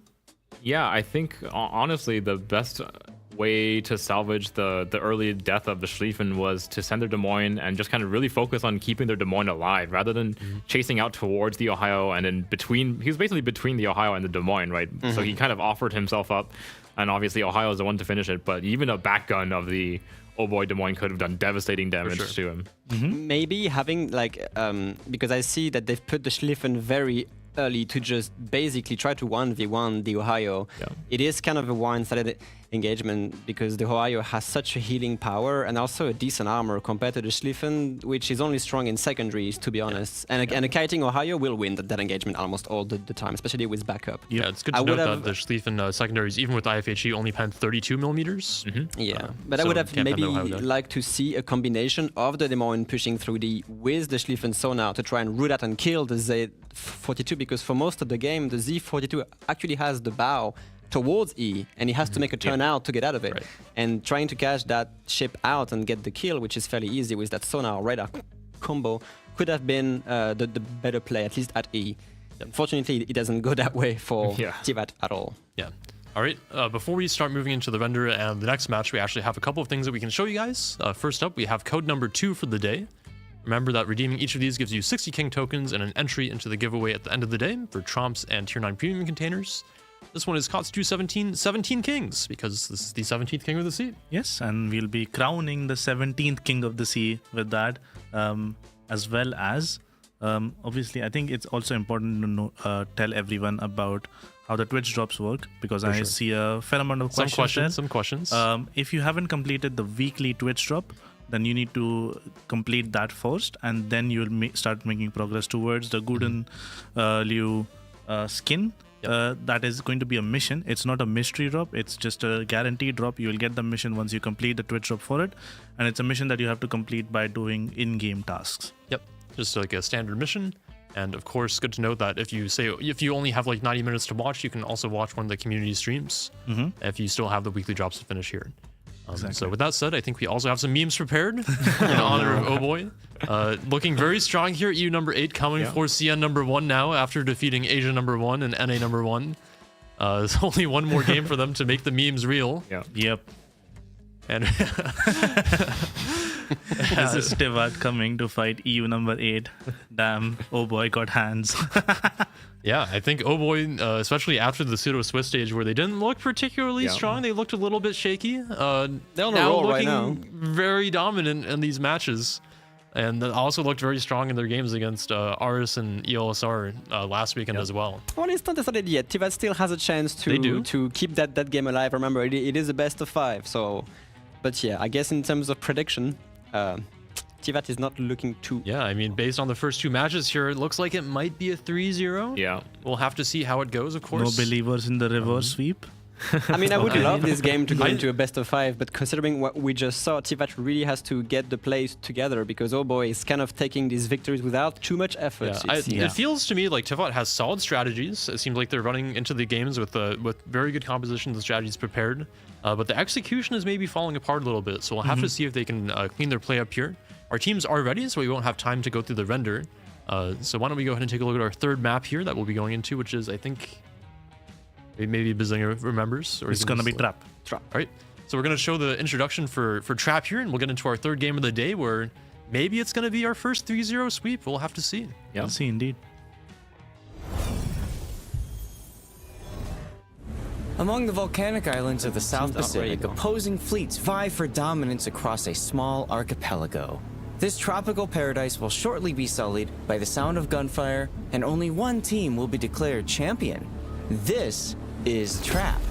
Trap is a 42 by 42 kilometer domination-style map with 4 cap points running in a line from southwest to northeast. The A cap is in the bottom left, B is in the center, and C and D are in the top right. Previously located by the southwestern island chain, the A cap is now centered on the corner. With a radius of 15.5 kilometer, the new cap provides plenty of space for smoke destroyers and radar cruisers to play inside. Push too far, however, and teams will find no hiding place. The half-submerged caldera in the center of the B cap is frequently a magnet for destroyers seeking shelter. But breaks in the islands along the edge of the capture area make this a risky play. To the northeast, Cap C and D now offer new choices. Islands in each cap provide the opportunity to hunker down and defend. An intrepid team may look to take the large island in between the caps and gain the advantage, and perhaps victory. 18 ships, 2 teams, 1 victor. It's time to play Trap.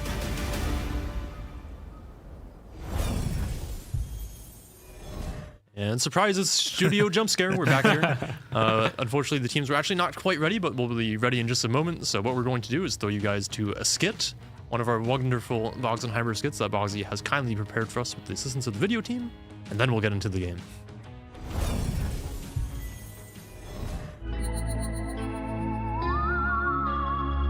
How long is this vid? Because they are still not ready. Hello, I'm mad scientist Dr. Boxenheimer. Join me in crafting the perfect team to handle any danger and react flexibly. We start with a St. Vincent for pushing the flank, with a vial of Vermont to smash into tank, a Moskva to see what is inside the smoke, and a dash of Napoli for when the lines have broke. 1 part Des Moines, and another Petropavlovsk. Some daring and gearing make capping a lock. The clever for diving that rock and removing their pesky, unkillable Petropavlovsk. It's alive, and I call it... Hey, if you like my World of Warships poem and to see more of my work, visit www.gaishu, the 2-time second place COTS champion.lol.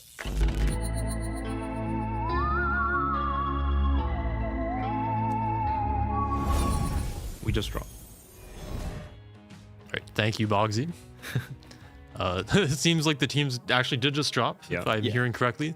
So I just want to mention quickly that on our first code that we shared today, we already have 12.5 thousand redeems, which means that we have at least 12.5 trumps. I don't think we can give out half a trump, unfortunately, Gaishu. That is unfortunate. I do want to mention that the compensation, if you already have a trump, is 30,000 community tokens. So if you already have one, you do still get something. I think that's enough for a tier 7 premium container in the armory after the community tab comes back. But we have the game. We have the game. All right, so we're finally ready to show you guys game number 3 in the series today. Alrighty, going straight into this game number 3. The last chance for Tevat to kind of extend the series here. Spawning in the north, it is going to be Oh Boy.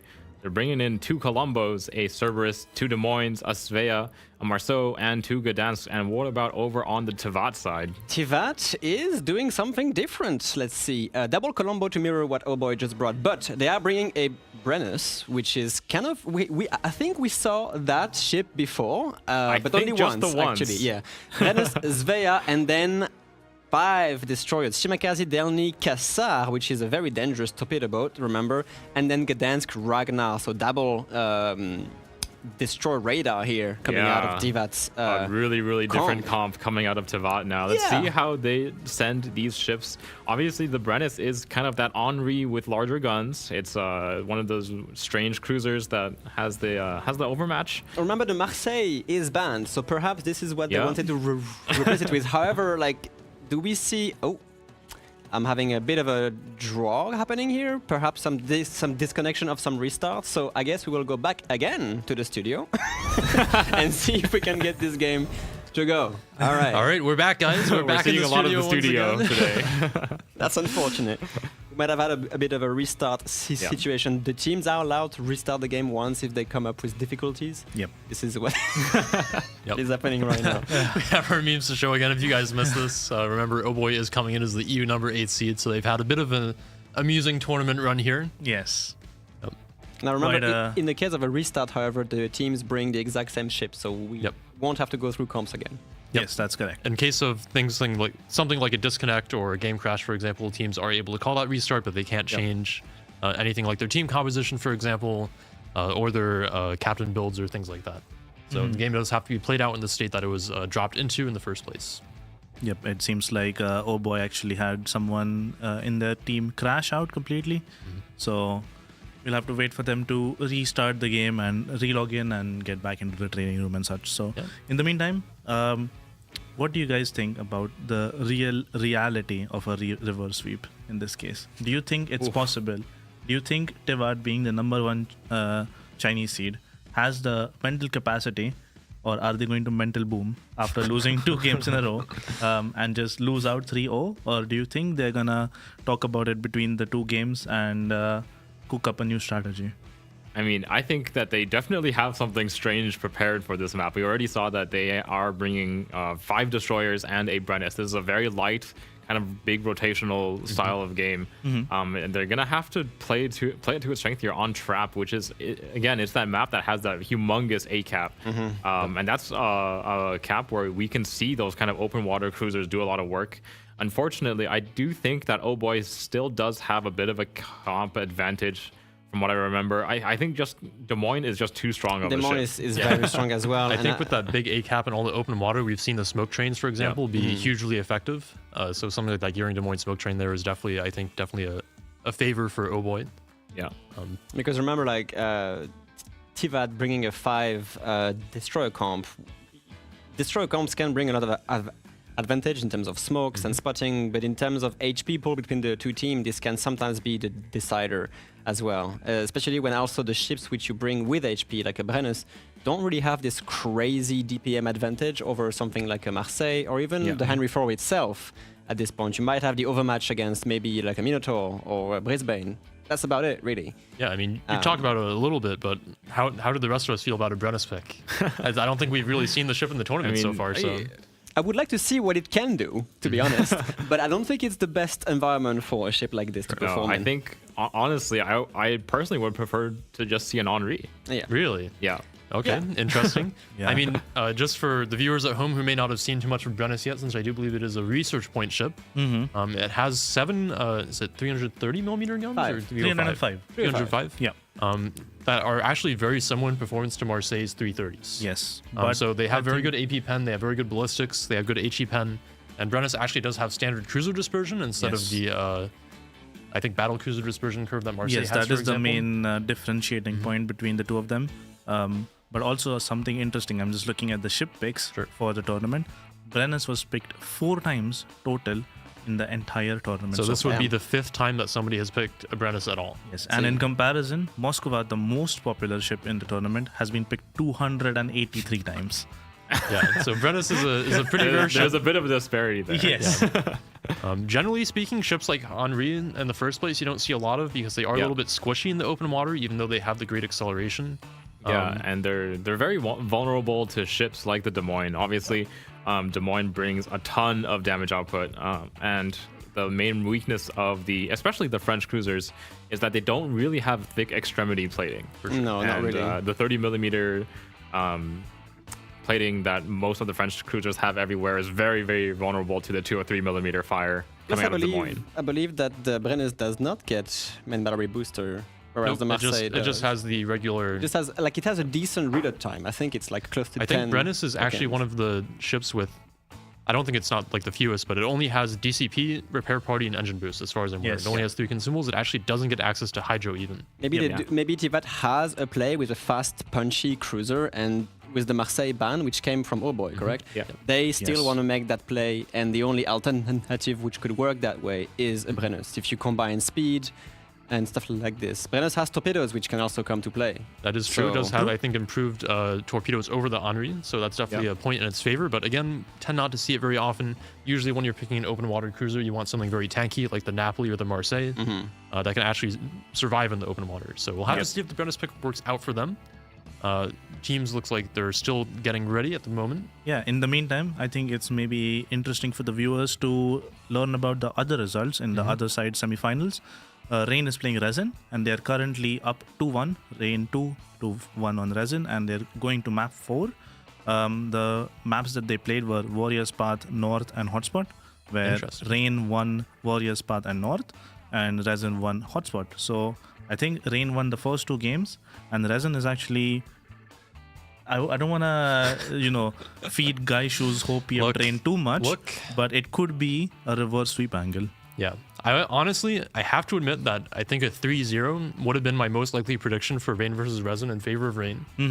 Just based on Rain's extensive tournament experience Yeah. and results so far, where they've taken many international titles, second only to TWA. But Resin picking up a game keeps the Hopium alive a little bit. I think there is a little bit of a chance. Unfortunately, it looks like there actually is a little bit of a delay here getting into game number 3. So we're going to have to fill the void in the meantime. Do you think there's a chance for Resin? I At think I all? was one of the guys last time when we were watching them who said NA Copium, and they actually won. Yeah. So if there's anyone who believes in them, it should be me.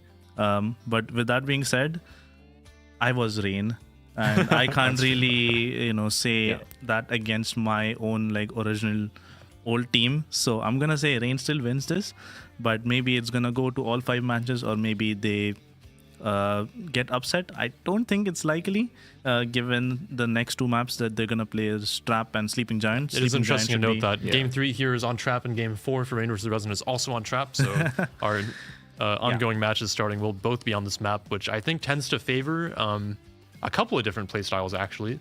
Yeah, I where you think- can see the home caps there on the northeast side of the map are very close together, and they also have a lot of island cover around them.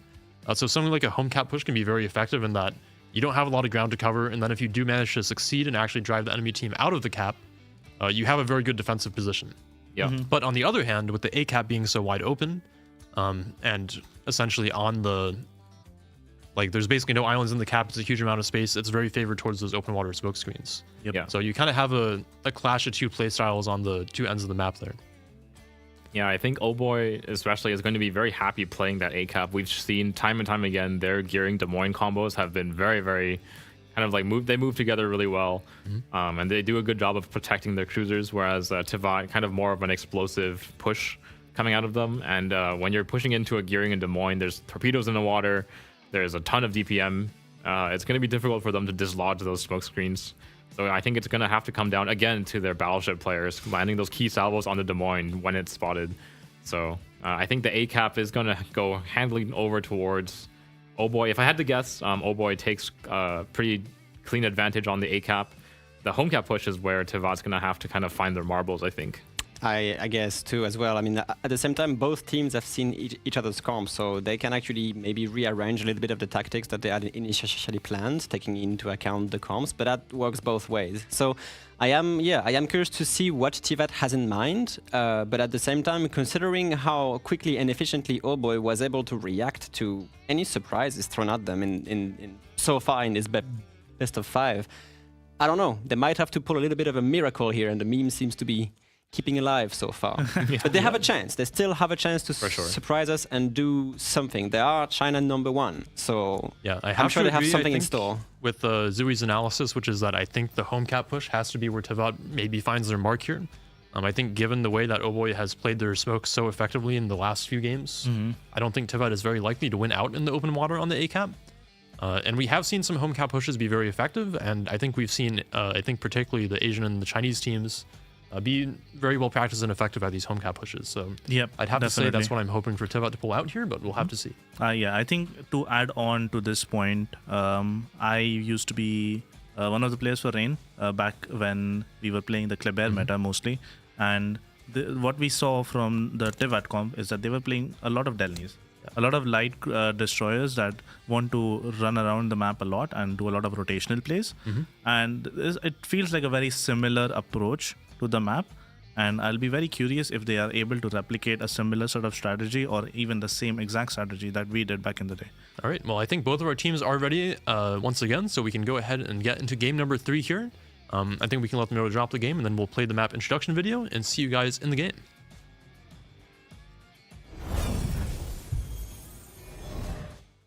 Among the volcanic islands of the South Pacific, opposing fleets vie for dominance across a small archipelago.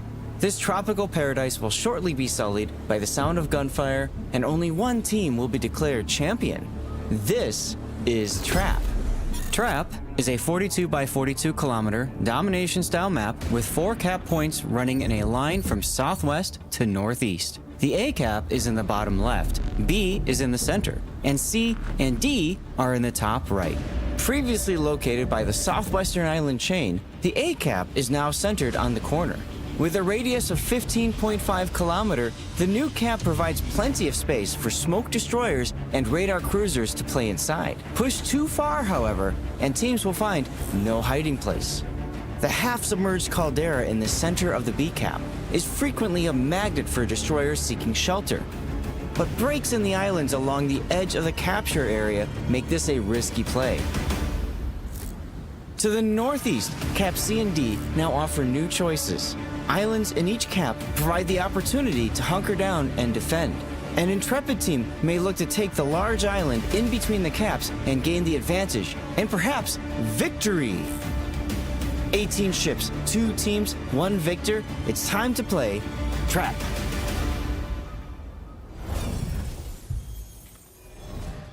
Alrighty, and welcome back to Game 3 between Oboy and Tivat. Again, Tivat is on their last legs here. They have to win this game in order to keep the tournament run alive. And Oboy is 1 game away from making their way into the grand finals. Just to recap their comps, on the side of Oboy, 2 Columbos, a Cerberus, 2 Des Moines, a Svea, a Marceau, and 2 Gdansks. On the side of Tivat, 2 Columbos, a Brennus, a Svea, a Shimakaze, a Delny, Kassard, Gdansk, and a Ragnar. And now, Robin, we talked a lot about this Brennus. We did, yeah. Between the games. We actually had a bit of a convo on this, but again, like let's see what they have in store for this. Remember, Tivat is bringing a very destroyer-heavy comp with a double radar destroyer, being of course the Gdansk and the Ragnar. So they do have cards in the play to try and counter the only 3 destroyer comp that Oboy is bringing. Yeah. I think the struggle that Tivat might have this game is just the HP trade. Yeah. There's so much HP on Oboy's side that could be the decider in this game. Yeah. Now, aside from the Brennus, I just wanted to mention... Oboy engaging the Ragnar here with the Svea. The Svea definitely has the pen to damage that Ragnar. And yeah, we see some crazy salvos really nice coming AP in already. Salvos coming out. However, incoming salvo from ACP, the Colombo has a salvo in the air here, not really connecting with the Svea. At least 2 shells connect, but obviously Svea does have that... Ooh, but the other salvo from the Colombo kind of damaging that Svea heavily here, already below half HP. Yeah, and there are still 15 seconds remaining on this Ragnar radar. Let's see if they can find a second shot here into the Oboy Svea. He is well tucked behind this island now, so it's going to have to be like really long-range shots, finding their mark over the island. So I think he is going to be safe here. Trade. He will be safe, yeah. Very heavy HP trade on that Svea, but now that she's stuck in there, Balance the department will be able to hold his own in the meantime. We do see Tivat getting the cap control early on D here with the Delny. I'm tempted to see what this Kassar is going to do. Kassar obviously being a very strong torpedo threat here with that crazy torpedo alpha. I think it's like 24,000. Yep, and he is approaching this Marceau really, really quickly, actually. He is. He's not into any sort of threats. He does have the Gdansk right here. This could be really dangerous here if this Kassar spots the Gdansk, because he will be deep in that radar facing that Marceau and maybe even Colombo Des Moines. Yeah, here we and go. that Gdansk radar is popped. The Marceau should be able to return a ton of damage into this Kassar. Obviously, the Gdansk itself, no slouch when it comes to damage output, but here comes the engagement from the Marceau. Remember, the Kassar does not benefit from the special French destroyer saturation here, so that damage dealt is not going to benefit him to be more tanky in the late game. That Gdansk radar is a really short duration, so will escape with about 15,000 HP remaining. He does find a decent early spot onto the Marceau, but really there's no way for Tivat to punish. A great timing here on Tivat to prevent the Svea from capturing B, reversing the Ragnar into B here and preventing Oh Boy from getting that cap. So right now, both home caps are basically controlled. And we see here on A, however, Tivat has the ship advantage. Svea, Shimakaze, and the Colombo in the background to assist only versus a Cerberus and the Gdansk. Yeah. However, this is a really strong pairing here. I really like this. Cerberus, Gdansk. I really like this pairing coming out of Oh Boy. It's not one that we see very often, but Gdansk, obviously a destroyer with so much utility. Delny, Marceau being engaged here. The Delny from Tivat being very basically caught into a one-side engagement versus Oh Boy's Marceau. The Delny has the 50mm plating, meaning this Marceau from Oh Boy is in trouble. The Des Moines from Oh Boy is going to try to help on this Delny here, but they might be able to pick up this Marceau kill very early. ASAP not really landing any damage on Tiwat's Delny here. Here comes do we that see AP a trade? though. Do we see a trade on and this? Tivat's Brennus has now joined the fray as well. He does have guns on target. Obviously, Brennus having that really, really nice accuracy on those very large guns. Marceau is down to 700 HP, and the final shot coming out of the Brennus should be able to finish it off, and it does. Can they pick up the Delny in return? Only a Des Moines here with eyes on that Delny still is on almost 10k HP, and I think he will be able to disengage. I think he should be fine. Des Moines obviously is now approaching about 13 kilometers away from the Delny. That is pretty long range for a ship like Des Moines. To hit reliably, of obviously. course. Definitely. Really not nice the play greatest. here. Very aggressive play. We were mentioning that they have to play their card on this home cap aggression. Perfect display of what they can do as well. Yeah, but here comes the rest of the ships. So Tivat's Colombo has pushed up aggressively down the middle, and he's coming under a lot of fire. Tivat Brennus taking one torpedo from the dead Marceau here. These torpedoes don't do a crazy amount of damage, but Brennus Des Moines, I don't think it's an engagement you want to sustain, to be fully honest here. No, I don't think so. I think over towards the home cap, though, the Colombo of Tivat has taken a massive amount of damage. The Des Moines, the Svea, and the Gdansk, I believe, have all contributed a lot of damage, as well as the Colombo itself. Here comes another shot. I believe this is just 2 barrels. They'll be a little bit off the mark here. And they're trying to escape here. Does the Colombo have smoke? No, he just burned it, so he's basically and the stuck. heal are down, so he only has this HP to play with, and he is dropping quickly. It is quite unfortunate that they will lose this. Such a nice start, knocking out Oh Boy's Marceau here. Some blind fire coming in, but the ship is burning and has no DCP. Yeah, so the last salvo... he realizes there's no hope for him surviving. He does fire off a shot towards the Colombo, which has now also shoved himself into the cap. I mean, the HP trades are going quickly in this game. They are.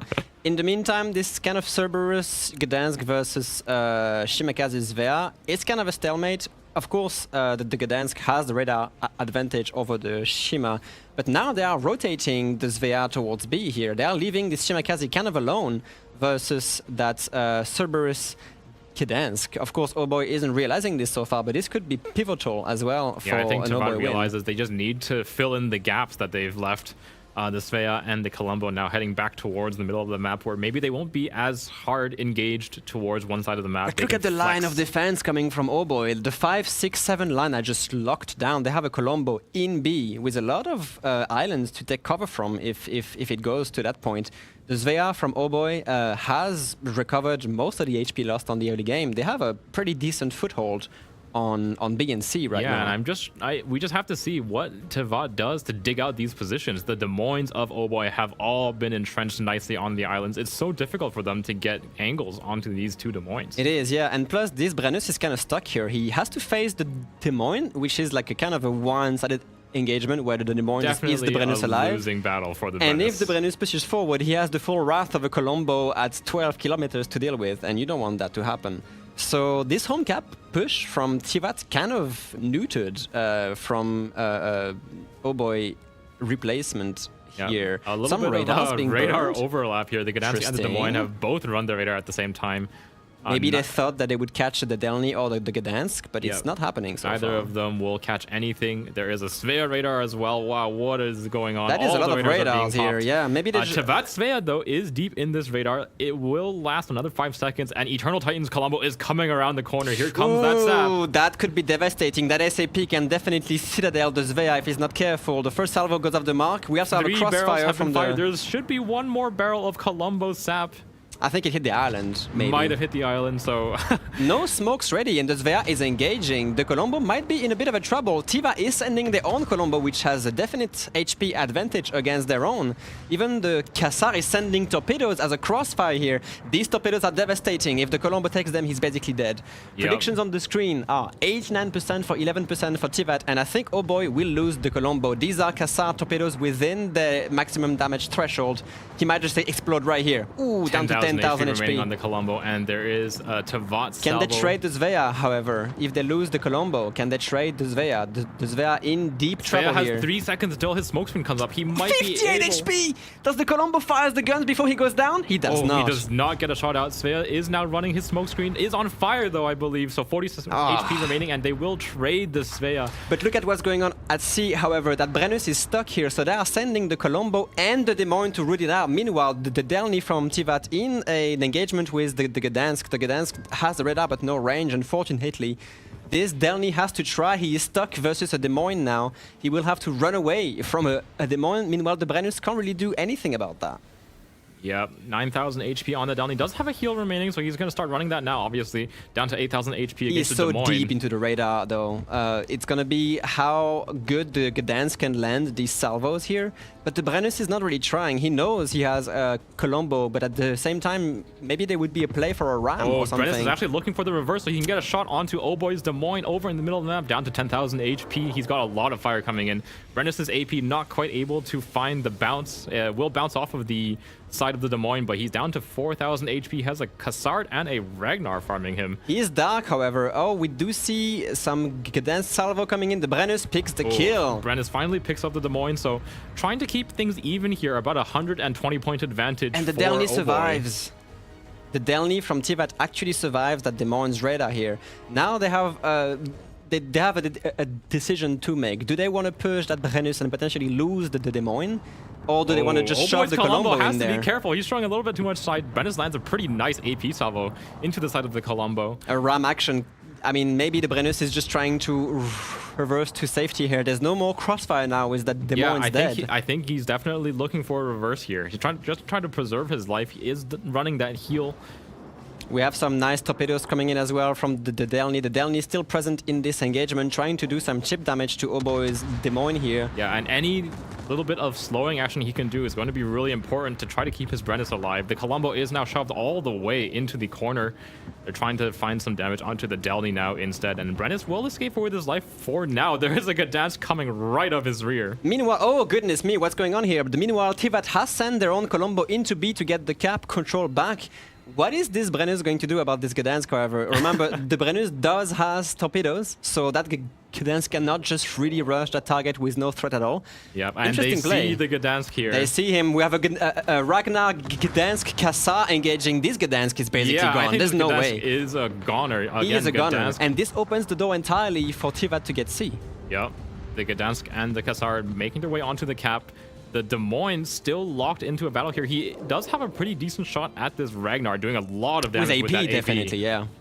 We does also have a radar ready. We do see Oh Boy kind of on the back foot here, but remember, they have a very strong asset with the Gdansk Cerberus here, pushing back into B to try and get this happen. They have the Svea, which is still on half HP, coming back here, so the Colombo will be in dire issues here. That smoke train with the Cerberus could be extremely dangerous against the Yeah, Colombo does have a lot of HP to play with for now. This is the last of his smoke screens, so he will be coming up after this. Let's see which direction he decides to escape. I think he has to go kind of towards the towards his home cap here. Maybe walk out towards his Ragnar. The Moines from Oh Boy in a rough spot here. Broadside to a Delny, forced to reverse. That Delny can do massive chunk to this. Nice shot into the Brennus though. Yeah, I mean, Des Moines does have some crazy penetration angles here, which he's definitely using. Brennus kind of vibe checked here. Cannot take too much broadside. The Des Moines is actually gonna try to I think push this this point again. is just melting under He's DD melting fire. down. Yeah, it is. It is kind of over here. Goodness me, we see some, like, this is a close game, at least. Oh, yeah. The Colombo does go down, however, from Tivat. That Cerberus smoke train with the Gdansk does kill the Colombo for Tivat, but also back to Des Moines. So close between these two teams. It is very, very close indeed. They're gonna have...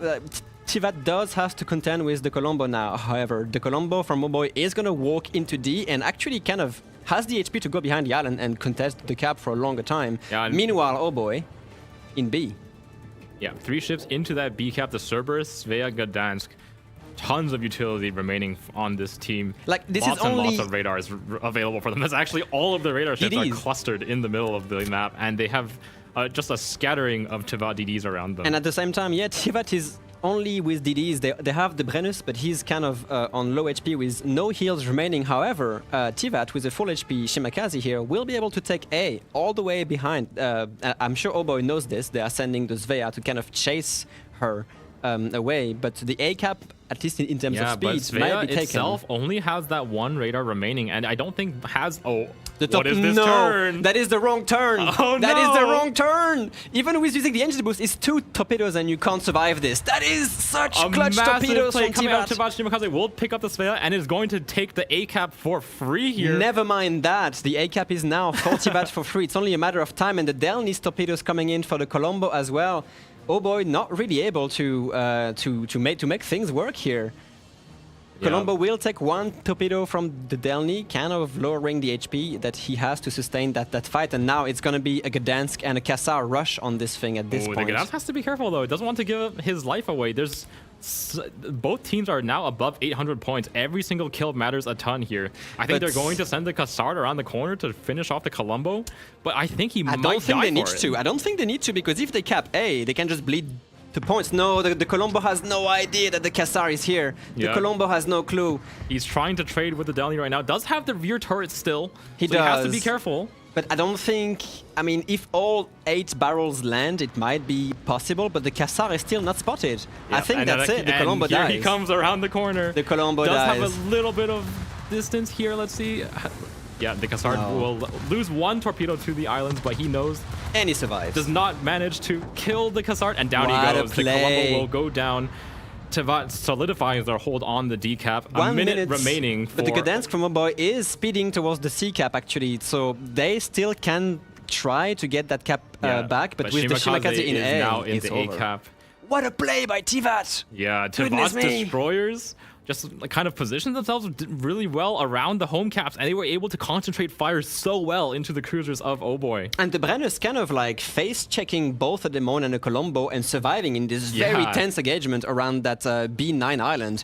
Very, very well played And from it's a position that we don't Tivat. really expect from a ship like the Brennus. That's not... The island engagement is really not where that ship is supposed to play, but It is not. they managed to make it work. Again, huge props to those Tivat destroyers. They're able to provide so much supporting fire for the Brennus and Colombo, and with only 5 seconds left on the board, they will claim this 3rd game and pull us into... Well, they had only 1 chance to do it, and they did. So huge props from Tivat for... I just want to mention as well, before we leave this game, that one of the Tivat Colombos entered this game without any commander skills. So That is unfortunate. But I mean, yeah, very crazy game here coming out of Tivat, and actually making this destroyer comp work flawlessly. The torpedoes were clutch, the rotations were clutch. I'm just surprised to see that very dangerous Gdansk Cerberus play not really mattering that much on A in the end. All I can say is, let's go reverse. Let's sweep. go. You have the chance for a reverse sweep. Tivat claps back there a little Yeah. bit with a very heavy destroyer comp. yeah. And all their destroyers really put in a lot of work that game. They did. They really did. The Brennus even kind of made some things happen. I think, like Zoe was saying, it's not really the ship that you usually want to have playing an island like that. But it helped pick up the Marceau kill, which was big because I don't think Oh Boy expected the Brennus to be there. Yeah. To be fair, he managed to live the whole match on that island, and I mean, just some incredible torpedoes as well. Coming out Yeah, from Tivat. definitely. I think the destroyers were definitely the MVPs from Tivat's side. They knew where to go and when to go there, Yep. and they used their ships basically to their fullest extent, especially the Cassard being able to rotate around and in the end secure the Colombo kill. I think he did very well with that, and Cassard is not a destroyer you usually see in COTS, especially as of late, even though it's I mean fairly strong in terms of what it brings to the table, but it's a bit more niche compared to You'll your usually see classic people Klebears. bringing the Klebears, the Marceaus, whereas the Cassard has a little bit more of the torpedo threat. It's much slower without the speed boost up and doesn't quite have the gunpowder. Definitely. So A little bit more, you say. It has like twice the yes, range. it has a lot more torpedo power for sure. Yeah. And A little I bit think more is- it's good mentioning that he actually got both Colombo kills, I believe. He killed the Colombo, or no. He hit the He Colombo landed two with torpedoes on the torps, yeah, Colombo of in course. middle and then finished the kill in the north. Yep. But definitely some good display there. I think what we were talking about before the match, where you essentially have the open water gameplay in the south, and you have the play for the home caps in the north. And Tivat really heavily focused there, especially towards the mid and late game on that north play. And we saw the very strong and dangerous open water combination of the Gdansk and the Cerberus basically pick up A for Oboy, but then after that, they weren't really able to rotate it fast enough. Yeah, Cerberus is one of those ships. Is really slow to rotate around the map. It provides a lot of firepower, a lot of staying power in that ship. Obviously, it has its own smoke screen and pretty good HE damage output. But once it has to get moving, it really can't. Yeah. For sure. And I also want to point out that I think the prediction for that match was what, like 90% Oboy to 10% Yes. Tivat or something. So whoever been on Tivat, the believers out there, you are definitely rich now. Yes, the believers got a 9x multiplier on their initial investment, I mean, which is not definitely bad. something, you have a lot of Quackins. You're probably swimming in them. This is literally what this tournament is about, however. And we are going for an actual fourth game, which is Yes. what's like the only hope for Tivat. We were all waiting to see what they could pull out of the magic hat. And that was it. Yeah, they definitely have a chance to make things happen here. Before we start talking about the fourth match here, I do want to go over our third code for the day. Remember, we have 5 of these in total. The third one for today will be COTS 317, the Unmoored. The name for our new permanent camouflage for the Howden Liu, which I hope you will pick up and enjoy from the mission from today's Switch drop. Basically, everyone who's watching will be able to get the Twitch drop, and it's a fairly straightforward mission to complete, and I think the skin is really cool. And you even get some blue boosters along the way. That's So, true. That's don't- always a positive. Don't miss the mission. And again, the code gives you 60 King tokens straight up. Spend those in the armory for things from previous King of the Sea, like the Interstellar Vermont camo. And it will also give you a ticket into the giveaway at the end of the day, where we will be drawing a lot of trumps. I think we Yes. probably have over 20 already based on the code redemptions. We'll have to check on the second one a little bit later, as well as 3 Tier 9 premium containers. All right, but how about the games? The games. Yeah, the games. The games. Oh my god. I mean, we joked about it a little bit, but the no captain skill Colombo being the difference maker. We're joking, obviously. I think there was just an oversight from Tivat's side where they didn't realize that a ship wasn't spec'd. He had the modules and everything else, just no captain skills. It can definitely be a little bit of a bummer when you load into the game and you realize that your detection is the wrong range, and that you may not have a captain build spec'd, but it does happen sometimes if you don't triple check all your ships. Many of these players have probably 5 to 8, I would say, different ships that they might be expected to play. And well, you definitely I'd be surprised if it happened because Tivat had been playing Loria for the first 2 matches, and they're expecting to just continue to play Loria, but obviously it wasn't working out for them in games 1 and 2. So they decided maybe last minute let's throw in a second Colombo. They bring the instead. double Colombo and almost knock out the Svea at the start of the game from Oboy. Yeah. Yeah, definitely good to mention. I think, Robin, you mentioned that the SAP can actually penetrate Most the Citadel definitely. of the Svea since it Yes. only has 70 millimeters of Citadel armor. So 1 or 2 extra shells definitely could have just clapped him out at the start of the match. Regardless of the angle too, because it's not overmatched, but since SAP has these crazy pen angles, Yeah, the you can be Svea showing 70 basically degrees, just which explode. was Yes, as would long as guarantee you ricochet. pen the Citadel plating, you'll be able to get sits. So as long as the Colombo actually hits the Svea on the Citadel, he should be most likely going to get sits.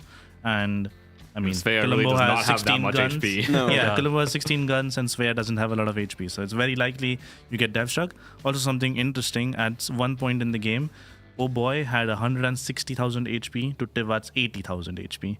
Yeah, And I mean, I think we they saw brought at it the back from end, them. Tivat only had their destroyers alive plus the Brennus. Yeah. So definitely not a lot of HP left on the board. But again, controlling those 2 home caps, once you have the point advantage, you don't need anything else because it is a 4-cap map. Definitely. And that means that you can basically give up like 80% of the map space and still be winning on those 2 caps. Yeah, definitely. Also, I'm sure that everyone understands that the HP that you see for the team, all HP is not equal. HP on a destroyer is way more valuable if it's 10k HP on a destroyer versus 10k HP on a battleship.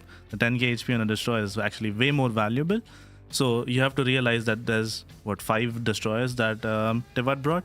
Yep. The 80k HP is way more valuable than the 160k that Oh Boy has. Yep. Yeah, and Tevat did a really good job throughout the match of splitting the damage on their destroyers. I think all 5 of them still alive at the end of the match. Obviously, the Shimakaze was playing by himself, so he doesn't really count. But the other 4 ships, the other 4 destroyers of Tevat, all kind of equally damaged, which is exactly what you want to do. Yeah, when and I you're mean, Really playing nice, use yourself. of the, really nice use of the Delny as well. Just landing torpedoes on the Oh Boy's Colombo and just massacring that Des Moines with I AP. want to point out like- that we saw, I think, all 4 of those destroyers, the Cassard, the Gdansk, the Ragnar, the Delny, all of them using their guns, all of them trading HP. A lot of them were very instrumental in finishing off ships like the Des Moines on Oh Boy's side. And I think Oh Boy may have actually been a little bit too eager to try to finish the Brennus, for example, pushing the Des Moines and the Colombo around into those destroyers, taking a lot more damage than they were expecting. And also their Gdansk maybe looking for the torpedo rush and forgetting that Brennus has torpedoes and then realizing and not being able to go for it. Abort. And then just getting caught out there. It was definitely a pretty big error for them. But Maybe the Tevat Brennus pick was a capitalized. complete poker play of Yeah. just fact-checking Oh Boy on their knowledge of the game. Brennus Torps? Oh, yeah. All right. I do want to point out that we do have 13,000 redemptions for our second code of the day. Okay. So we're Nice. already up to, I believe, 25 trumps. Yep. Or if you use your logic, 25.5 tromps. Yep. You might have half a tromp to give away. We'll see. I mean, in the end, it's the total amount of redemption. So if one of the later codes gets a 0.5, it will add up. So technically, I think you are correct. We can give away half a trump now and Yes, half a it trump depends later. on the last few codes that we give away here. As we go into game four, why don't we talk about Warrior's Path a little bit? This is the map that we saw Rain Oh yeah. just bring it back CWA? against Total War Alliance. Oh yeah. In a very swingy match. This is one of the least changed maps, I would say, in the map pool Yes. compared to previous King of the Sea. Why don't you tell us a little bit about it, Baz? So the most of the map in terms of the cap layout has not changed. The leftmost cap, the A cap, I believe, has moved slightly to be a bit more in the open water. Yep. So there is no cap inside, there's no island inside it, which means that there is just, in general, a bit less protection for the destroyer that's going to be contesting it. And we saw this cap be fought over quite heavily in the Rain versus TWA game. Eventually, TWA having control over it for most of the game, then it flipping towards the end when Rain decided to make a counter push. I would say the A cap especially is a cap that whichever team gets early will most likely hold it for most of the game. And would you say that this is probably one of the caps that you might want to send, like, for example, that Gearing Des Moines smoke train over towards? Since Yes, there's the open definitely. water? I think the more open water sided caps favor the smoke train, primarily because you're able to generate your own cover for the cruiser, and these cruisers are, generally a bit more on the squishy side. They bring a lot of utility or firepower, but it's always the HP that you have to conserve on them, especially in the early game, so that you can utilize that HP as a tool in late game to make the push happen. Right. And then meanwhile, on like the middle and the eastern side of the map, you have that very wide amount of islands that are usually pretty good spots for things like radar cruisers, the Des Moines, the Moscows, the Definitely. Stalingrads. And then in the middle of the map, I think we've also seen teams like Rain push their battleships through. Yes. Where once you have control over the sea cap, or even if you have decent control over the middle, you can actually push a battleship through and get some pretty good map control from there. And is pretty good potential for late game plays as well. Yeah, definitely. I think it's I would say the battleship push especially is a mid to late game sort of strategy. Pushing a battleship early through the middle of the map is very risky. Same with a cruiser, for example, because you are exposing your broadside to at least one ship, usually multiple, and you're putting yourself into a crossfire. So usually you wouldn't see a cruiser or battleship make their way into the deep middle of the map, usually contested by destroyers. But in general, I think the middle of the map on Warrior's Path is fairly easy to cover with multiple radars. So teams generally put like a Daring or a Ragnar historically to contest this middle cap, and usually don't fight too heavily for it. It's usually the two flank caps that are fought very heavily for. Yeah, where usually you'll see something like the Gearing Des Moines smoke train on the A cap, maybe even on the 10 line. I do want to note that with the Mossad and the Stalingrad band, Mossad and the Petro band, Stalingrad being the only 12-kilometer radar option maybe makes holding B a little bit more dangerous, where you might be exposing something like the Stalingrad to getting burned down. So there is potential maybe for an early destroyer play on B, but I'm not too sure. Yeah, I think there's a little bit too much cover around that B cap for any destroyers to make any early action there, but both teams have now shown that they're pretty willing to bring the Svea, and this is one of those strange cruisers where it's like generally not considered to be a high DPM cruiser. It has a lot of utility, obviously, in the smokescreen and the radar, but because of its small size, relatively good armor compared to the other light cruisers. Except when you're facing Colombo. Yeah. But it's able to apply a really, really good DPM to ships like the Stalingrad. For sure. All right. Well, it does seem like both of our teams are ready again for game number 4 here. We have to see if Tivat can keep the reverse sweep alive. Why don't we throw it to our Warriors Path introduction and see you guys in the match.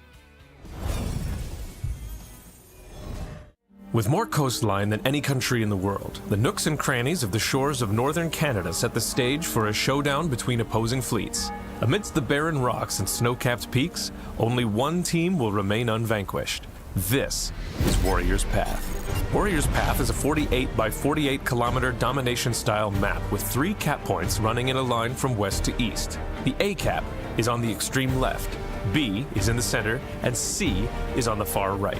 Given how the caps are arranged and how risky entering the B cap is in the early game, the most action is commonly found along the 1, 2, and 9, 10 lines. To the west, Cap A now no longer can be safely controlled with radars from nearby islands. Teams will have to rely on smokescreens and additional fire support to gain the upper hand in the battle for this capture point. Capture Area B is a difficult and challenging place to be in the early goings of a game. While the capture point was moved to a more central position, nearby islands still provide plenty of cover for radar cruisers, making this point exceptionally challenging to capture. Off to the east, the sea cap offers solid cover for cruisers along the northwestern and southwestern edges, but precious little cover inside the cap itself. The long, narrow channel to the east that connects C to B is a frequent place to see pushes occur in the mid to late game, depending on the board positions of each team. Warriors Path has a long and storied history within the tournament, having produced many close and competitive games. It begs the question, what memorable plays and matches will result this time around? 18 ships, 2 teams, 1 victor. It's time to play Warriors Path.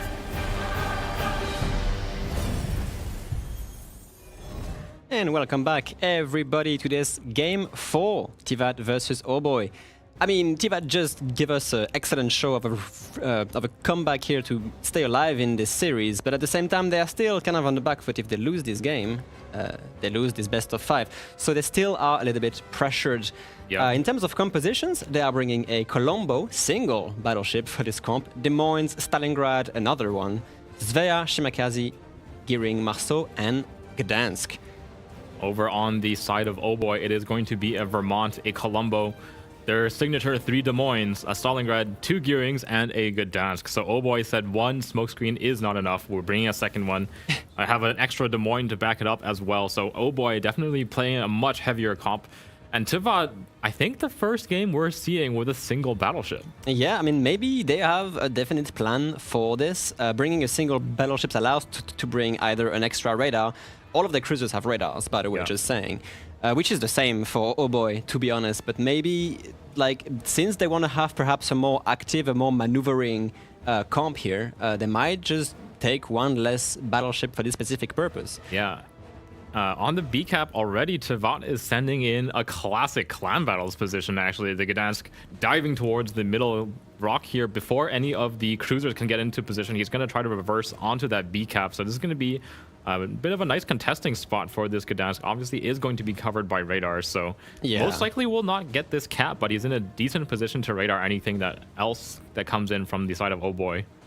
That is true. We will have on Oboy's side, however, the Gearing Des Moines smoke train, obviously going to set up on the 1 line to try and contest A. With the Gdansk there, it could be a bit problematic for Tivat because they have a Shimakaze and a Svea, which are a decent combo, I guess, but versus Colombo, Gdansk, Gearing, smoke train with Des Moines, it's looking a little bit bleak for them as well. Yeah, so Tivat's Shimakaze and Svea did pretty good work on the previous map, but this game is going to be decided mostly by this home cap. Or sorry, there is no home cap, but by this seaside push. They are going to take that cap quickly. They are, yeah, they are definitely putting the Marceau in there as well. Oboy has this double Gearing smoke train on each side of the map, obviously, and that Stalingrad radar coming in a little bit late to catch the Marceau out of the C cap here, and they're gonna get this cap essentially for free. And also Tivat does has the mean to defend that cap with their own Gearing Des Moines smoke train as well. So, yeah. Are we seeing the Gdansk try to pull... Wait, hold on a second. The Gdansk was briefly spotted by what, I wonder? Maybe he tried to get some shots out or something? But he's under fire and took a little bit of damage. Regardless, this Shishimakaze from Tiva will be on spotting duty. They have put a Svea behind this island. I wonder if this is going to be the anchor of this cruiser for the rest of the game, once this smoke train is being pushed in. Kind of doubt it's going to be able to do anything against the Des Moines and gearing. Obviously, Svea does have a radar of its own, but it's at a kilometer disadvantage compared to the Des Moines, not to mention the lack of gunpowder in the Svea. Oh, but the Stalingrad, having used the radar on Oboy's side, is not able to contest that gearing smoke train now being deployed by Tiva to basically assert the dominance over the sea cap. However, Oboy does has placed a Vermont kind of aggressively into B here. Radar from Tiva Stalingrad is being burned in combination with the smoke train. Some nice info radar here, but unfortunately they are not able to pick up Oboy's own smoke train on the 910 line. And Tivaz Gdansk did poke his rear into B cap for a split second, will trigger a radar from the Des Moines. This will last for a while, and he's going to take some long-range fire from the Colombo, but really that's kind of it. And once this Des Moines radar goes down, should have an opportunity here to get onto the B cap. That is true. Des Moines' radar is lengthy, however. Stalingrad's AP not really finding the mark here. However, Oboy is also sending their own ship. Of course, they have the strong placement here with that smoke train and the Des Moines, so they are going to easily cap A without anything contesting them. And that's going to put Tivat on the back foot, at least for the 1-2 line. But it's kind of the same thing going on for Oboy on the 9-10. Not really any means to get these cap back on either sides. As you mentioned, the Gdansk from Tivat does reverse into B. He's facing some blind fire from the Colombo, which is actually hitting the mark at this point. But now Tivat might be able to get that B cap. Actually, he is spotted, proxy spotted from the Des Moines. He might have to use that smoke to be able to get that capture point. Don't think he wants to commit that just about yet, but every single second they buy here is another second off that Des Moines radar cooldown. It is, and also maybe the Gdansk rotation from Oboy here coming from A, just to try and challenge that Tivat Gdansk at B. So the time they take, yeah, they have to make the move into the cap now. However, they might not have the opportunity again. Oh, but look at the radar from Stalingrad this time. So excellent layering from Oboy's side here. The Gdansk might even engage on this. Yeah, he does, definitely. So that Gdansk denied any sort of capture on B here. Yeah, they are going to have to find some other angle to approach this cap. Oboy's gearing, on the other hand, is cut into the Des Moines radar, kind of deep for another 20 seconds here. He's facing the Stalingrad as well from the other side of the sea cap. It's just a matter of the gearing trying not to take too much damage here. He has some torpedoes to contend with into this maneuvering evasion here, but I think he should be fine. However, Tivat's gearing also taking some pretty heavy thing, but the torpedoes, however, catching the Des Moines kind of off guard. He will take 2 torpedoes. What is he doing? Just forgot that his engine existed or something. That's unfortunate. The hydroacoustic, take a bunch of damage from torpedoes that he should have seen coming. The hydroacoustic was not running, but the gearing definitely spotted them. That is odd. Not really the kind of damage you want to take, especially when you are so safe in your gearing smoke here. Both gearing survive, of course, but HP has been traded kind of favorably into Tivat's side at this point. And Tivat Gdansk, 8 seconds away from the cap, but there is some fire coming in. Nope. He will be denied by the Oboy Gdansk, who has taken a lot of damage. I'm not actually sure what from. Maybe a torpedo or the Svea's radar. Let's see, actually. He took... It looks like it was a torpedo. It was, definitely.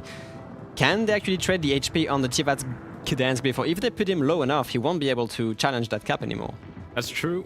Looks like the predictions have swung heavily towards Tivat. 3 times more of you have voted for them, hoping to pick up a few of those Quackens. Oboy's Gdansk is coming under threat, though. There's a Marceau pushing his nose as well. Oh, are they going to get the kill? 400 HP remaining on this Gdansk. Do they know? I think they should just continue to blind fire this. Oh, goodness me. That Gdansk is going to be knocked out for the rest of the game at this point. Very interesting trade. Yeah, I'm not even sure what exactly happened, but it must have been a combination of the radar with the Svea, with the Marceau actually doing most of the damage to it so far. Yeah, and Tivat's Gdansk will finally burn his smokescreen, but look at this Vermont position coming in from Oh Boy. That is very interesting. Reversing Vermont facing a Colombo. I would favor the Colombo in this area because of the crazy pen angle of the sap. Yeah, but and also you have to respect the Vermont guns. Of course. And the Colombo as well did actually get a buff. Oh, but Oh Boy's ago. gearing caught into the Des Moines radar, pushing aggressively for this smoke strain, caught again into the same thing. 46 seconds left on the radar. Yeah, Tivat there is going to back the kill. He's surviving that Why? One. What was that aggression? Why coming would from you Des push a Moines? smoke train again like this? Very interesting play. However, Tivat's Des Moines is caught into the Des Moines Let's counter see if that radar here. Vermont has a shot ready. It's going to come down to that Vermont, I think. Getting a shot onto this Des Moines. That's going to be the bulk of the damage. He does Here comes have the shot. First 2 guns in the air now from the Vermont. Does the Des Moines see the shot coming? I think he's kind of angled to it. He's not really like a massive threat to his life, except if we see some crazy citadels here. No, that's actually a very minor hit for what the Vermont can do. But wasting the gearing like this on Oh Boy's side is such a strange decision. This might cost them the flank. We saw in an earlier game the Oh Boy Delny able to pick up a kind of a free gearing kill. This time, they're going to offer it up themselves. They're gearing down for the count, and the Des Moines is now very exposed without his gearing buddy. He does have a single smokescreen to play with. He does, yeah. I mean, meanwhile, the Shimakaze from Tivat kind of stuck into the Des Moines radar, able to turn away from it. But Tivat still has the Svea to kind of counter that gearing if needs be. The Shimakaze from Tivat, however, turning into the wrong torpedoes. Uh-oh. Gearing torpedoes might be claiming dummy here if he doesn't maneuver out of it. He might be taking one on the stern. If you avoid this, you're a god. Slips by.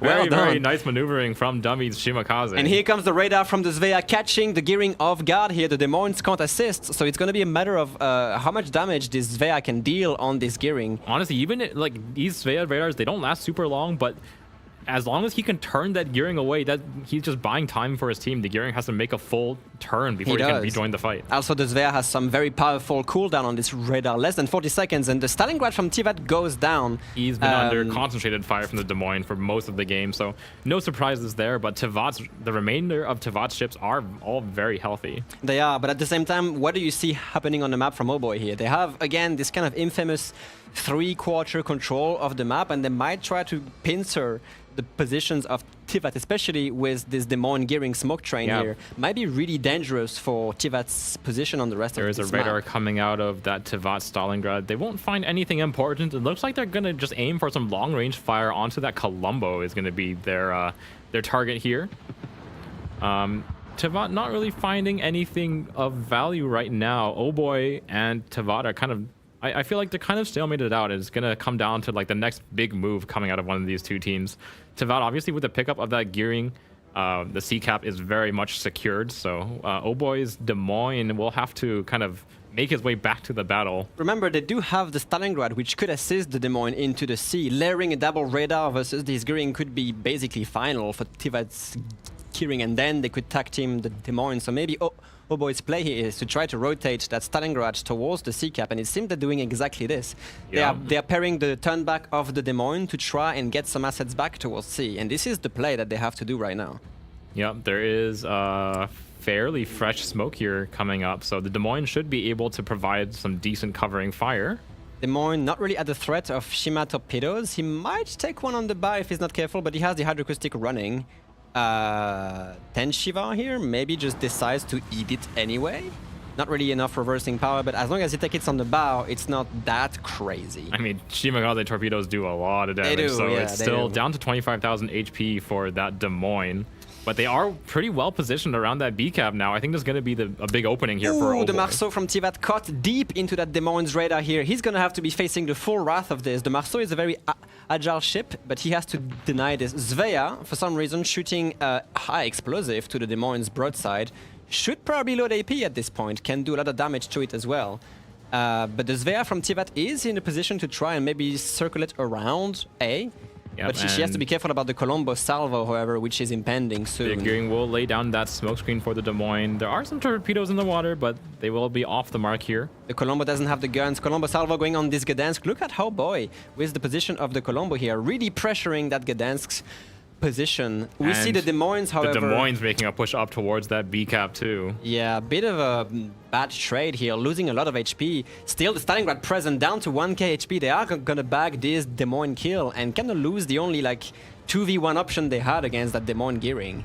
Yeah, the Stalingrad not quite able to get his guns into the battle means that they're going to be they're gonna have lost that Des Moines pretty much for free.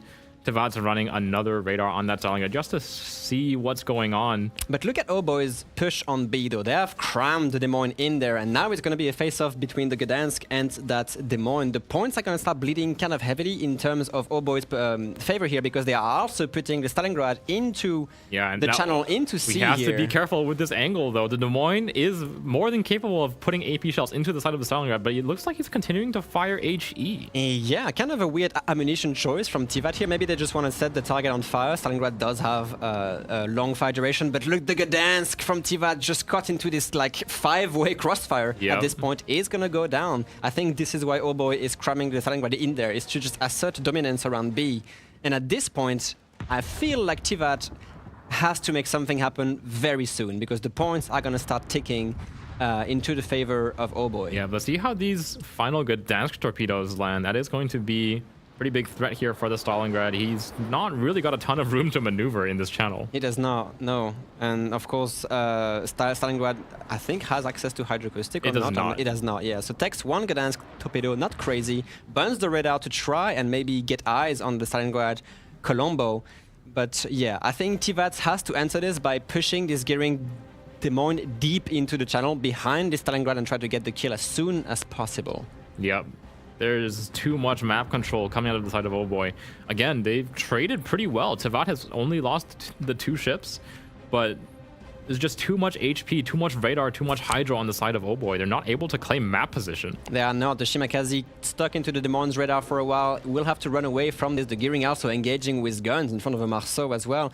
The Svea kind of has to make a play for A, but it is so dangerous with the Colombo still There are torpedoes in the around. water as well. Will the Svea catch one? He might catch 2. He might catch 2. That would be devastating. These are gearing torpedoes. Yeah. 2 torpedoes land on the Svea, and he does not have enough HP to make that solo run. No into A, not anymore. Especially versus the gearing, which is fairly healthy. They are putting a bunch of pressure on the Des Moines from Oboe, however. Lots of torpedoes as well. I think the Des Moines has plenty of space to maneuver, though. There's nothing really threatening the other side. The gearing is gonna have to pull a crazy torpedo evasions again. That's both Svea torps, Marceau torpedoes and Shimakaze torps. Can he actually get out of it? I think he can. I think he can. We've seen Gearing lose a battle by taking torpedoes on this map, so let's not do it again. Yeah. And we're gonna see a face-off, Stalingrad versus Stalingrad here. The Colombo from Tivat taking a massive pain here from, of course, And that's another shot position. is coming out of Eternal Titan. I think this is going to be the death of Forever. It is, yeah. Down goes at Tivat Colombo. Only a minute left before Tivat loses this game 4 and loses their life here in the tournament. Not looking too hot indeed for Tivat. They do have still that Des Moines coming in the rear of the Stalingrad, but do they have enough time to just wither down this Oboe Stalingrad on they 48 have 40 HP? seconds remaining. And look at the Gdansk from Oboe just chilling on his 433 HP, just basically conserving the point attached to his ships. Oh yeah. That is, I believe, an Oboe victory. 30 seconds, I don't see what Tivat can do at this point. Yeah, Tivat's gearing and Des Moines combo just got bogged up too long over on that sea cap, unable to rejoin the fight. Same thing with their Svea, Marceau, and Shimakaze. They got pushed away from the caps out towards the edges of the map, and they were just unable to get into positions where they're useful on the caps.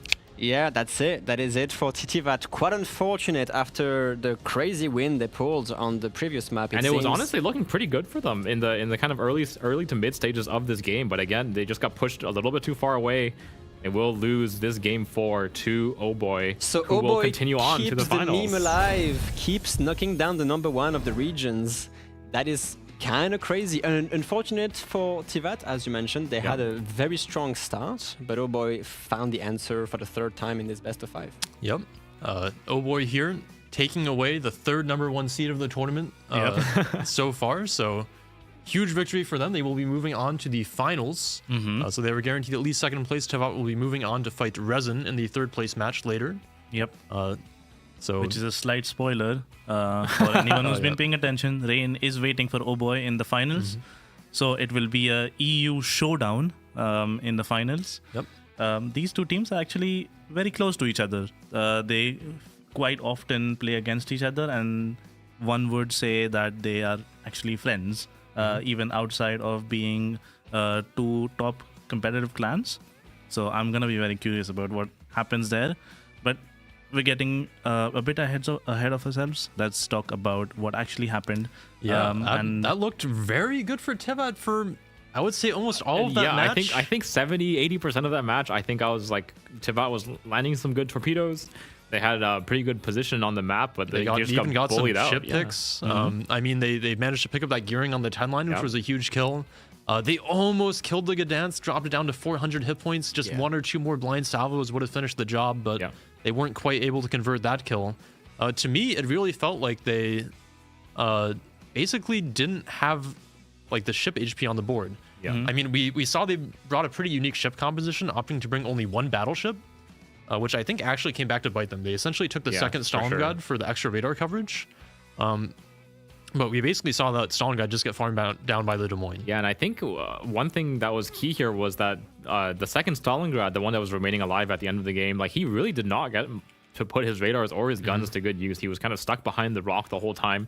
And that's one of those situations where I think Des Moines, rather than a Stalingrad, would have been a much stronger pick. But obviously Tevat, maybe not as experienced playing those Des Moines heavy comps. We've seen them lean away from it for the majority of the series. For sure. And I think we also saw that without basically an answer to the gearing Des Moines smoke train on the A-cap, the Stalingrad doesn't have any safe space to reverse to. So he's stuck on that rock facing the Des Moines for basically the whole match. And then he just gets burned down. I also want to call attention to the Stalingrad play from Oboy on the C-cap. Losing the Des Moines, losing the gearing, and then he sends it forward anyways because he knows he has to make something happen. He pushes around the island, kills the Gdansk, and manages to preserve his life. So definitely a huge play from the Stalingrad there that maybe if the Tevat Des Moines had been a little bit closer to the cap could have prevented, but just not something that they really accounted for. Yeah. So overall, I would say a very impressive comeback for Oboy in this third match. They certainly deserve to go to the grand finals after beating 3 number 1 seeds in a row. For sure. Hugely impressive tournament run. I'm excited to see how they'll do against Rain. But before the finals start, we have some stuff to go over. Yes, so we'll be announcing some interesting things. I don't want to spoil it in advance. So we'll actually be going into the devlog, where we'll be talking about some PvE related things, as well as some new ship concepts. We'll be talking about some PvE updates coming to the game in update 14.0, and then we'll be talking about a pretty spicy ship concept that we have cooked up that we hope you guys will enjoy as well. So you have the devlog here. This is not live yet. It will be live in about 30 minutes, I believe, so you can read it for yourself once it goes onto the portal. But for now, why don't we go over the text? Sure. So, King of the Sea announcements, special operations, and new ship concept is the title of the devlog. The year isn't over yet, captains. As you know, we still have plenty of exciting activities waiting for you across our virtual seas this holiday season. But while the fireworks go off in the background, we continue hard at work on exciting innovations for the coming year. And right now, we're ready to lift the curtain on a few of them. Would you like to talk about the operations? So the first thing we have coming to talk about is the special operations. So with the new year, it's going to be time for some updates to operations. For the duration of update 14.0, temporary versions of high-tier operations will be added, featuring special flagships leading the enemy fleet. Flagships will feature new mechanics and will apply various effects to their nearby allies, adding extra depth and difficulty to operations. So, some of the special details. Special operations, they will run alongside standard operations, so they won't replace the mode, and they'll be available as a separate battle type for the duration of update 14.0 only. So the list of operations will have a special version is Naval Station Newport, Raptor Rescue, The Ultimate Frontier, Hermes, Aegis, and Cherry Blossom. So a lot of the crowd favorite operations are getting a special version. I think that's always very cool. And we'll, in like just 5 seconds, go quickly over what these special things are. Would you like to take this as well? Sure. I'll just note that you will go into battle against flagships playing high-tier ships, so battle cruisers, battleships, cruisers, destroyers, aircraft carriers of tiers 9 through 10. And then some of the features of flagships, they boast increased HP. They also apply effects to nearby allies within a certain range, like we mentioned. And additionally, each flagship will have a key vulnerability to a certain type of damage. So, for example, one of the flagships might increase nearby allies' shell penetration, increase nearby allies' speed, be itself vulnerable to AP and SAP damage, and then as a special thing, if a certain amount of damage is dealt to a bot with AP and SAP shells and it is destroyed while within the flagship's area of effect, it might detonate, dealing damage in a large radius. Yep. So essentially, what we have here is something that is almost like a mini boss that will apply special effects to the bots near it. Will have a certain type of vulnerability that you'll want to focus on. Yep. And may have extra special effects that you can take advantage of. Do you want to take the rest of the details here? Absolutely. So the players will be able to face total of 3 different flagships with unique attributes throughout update 14.0. So this is fairly soon in January. Yep. In the first 3 weeks of the update, one of the flagships will lead the enemy fleet in special operations. They will rotate weekly, and you will know which flagship you will encounter in each week's battles. So there will be a different one on a weekly basis, and you will be able to know which flagship you are facing before you actually enter. Yep. In the final week of the update, players will face all 3 flagships simultaneously. Yep. That is pretty spicy. That is a little bit spicy. That might be a little difficult. Note that the flagships do not apply effects to each other.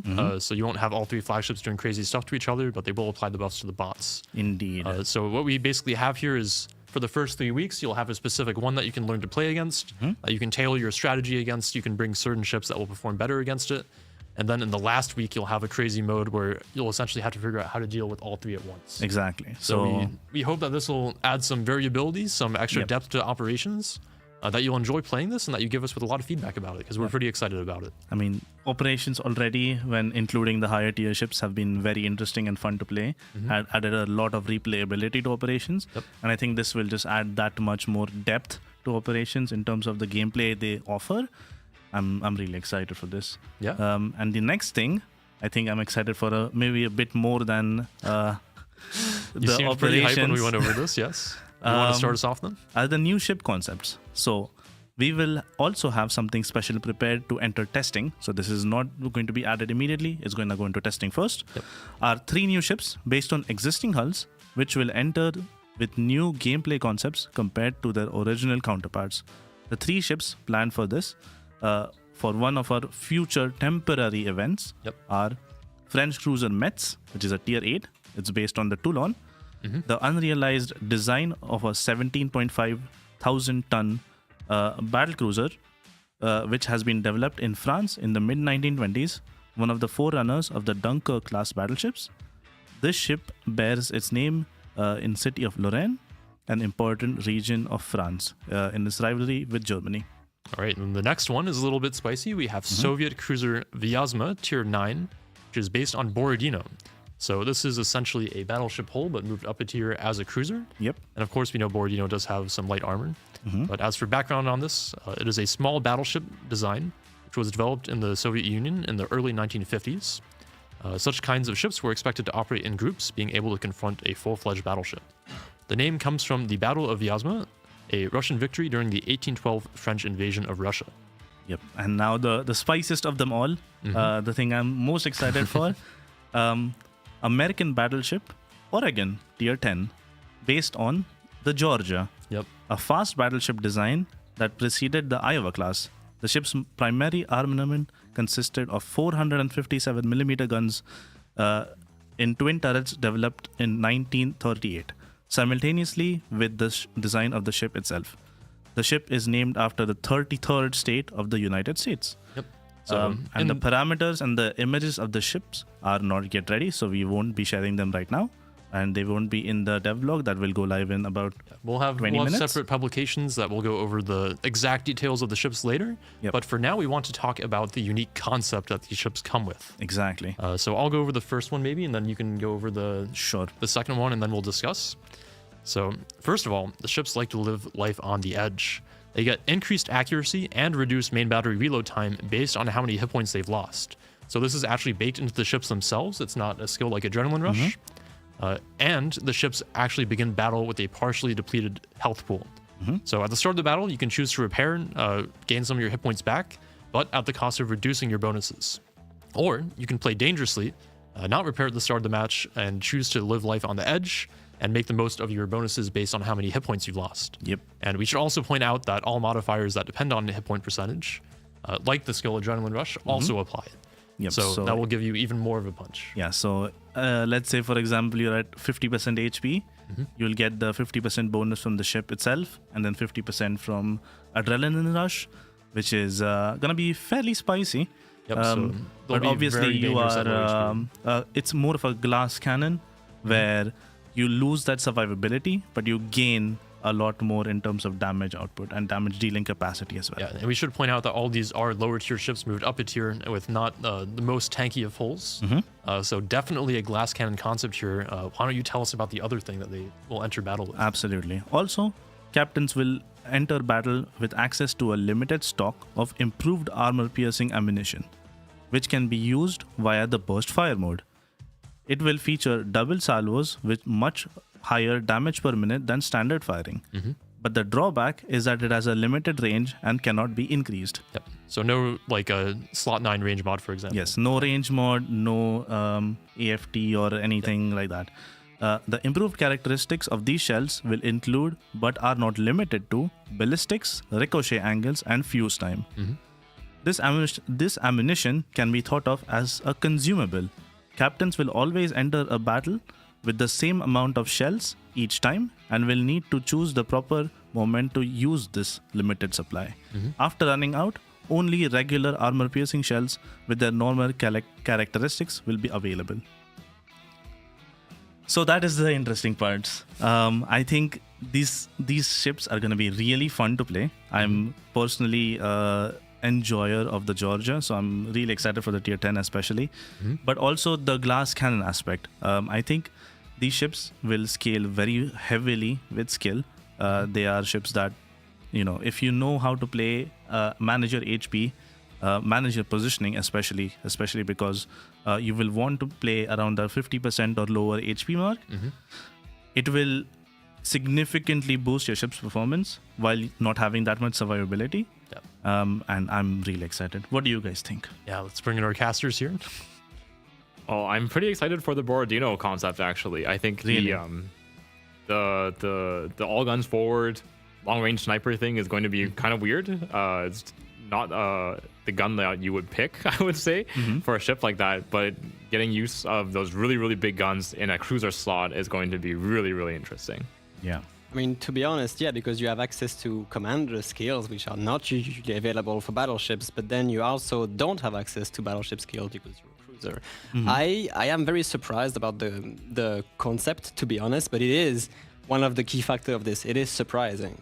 It's not something that was expected, I guess. And I'm tempted to see how this, as you mentioned, glass cannon, I wouldn't say it's kind of the thing for it, because these ships still have armor in a way. They can still tank, they just won't have the HP for it. There's two things I would like to point out is the double AR, of course, having like Adrenaline Rush baked in a ship, plus the availability of the skill, paired with the improved special ammunition that they have, might be extremely spicy. And I'm looking forward to see how that plays. You think we're gonna see like original Conde levels of burst damage coming out of these ships? I don't know. I'm just thinking of the hull for the Georgia, essentially. I'm just imagining 457 millimeter burst fire ranging down with improved accuracy and damage. It could be kind of scary. It's definitely a little scary. I do want to point out that, of course, the ships will go through the normal testing process. They'll spend a couple of patches in testing.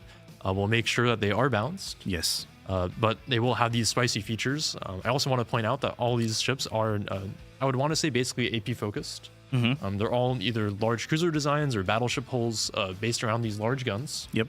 That feature basically the first time that we've seen such high caliber burst fire, except for maybe on like the Victoria, for example. Yes, definitely. And also important to point out that it is a limited amount of times you can burst in a game based on the limited amount of ammunition you carry. Yeah, so almost like the Schlieffen's limited damage control parties, or like a radar in a Des Moines, for example. It's a tool that you use a few times during the match. It turns this into a consumable base mechanic rather than just an F key, essentially, exactly, which I really appreciate. Yeah, I could definitely see the limitations of this because the ships are already up tiered, as mentioned, and then they start half HP.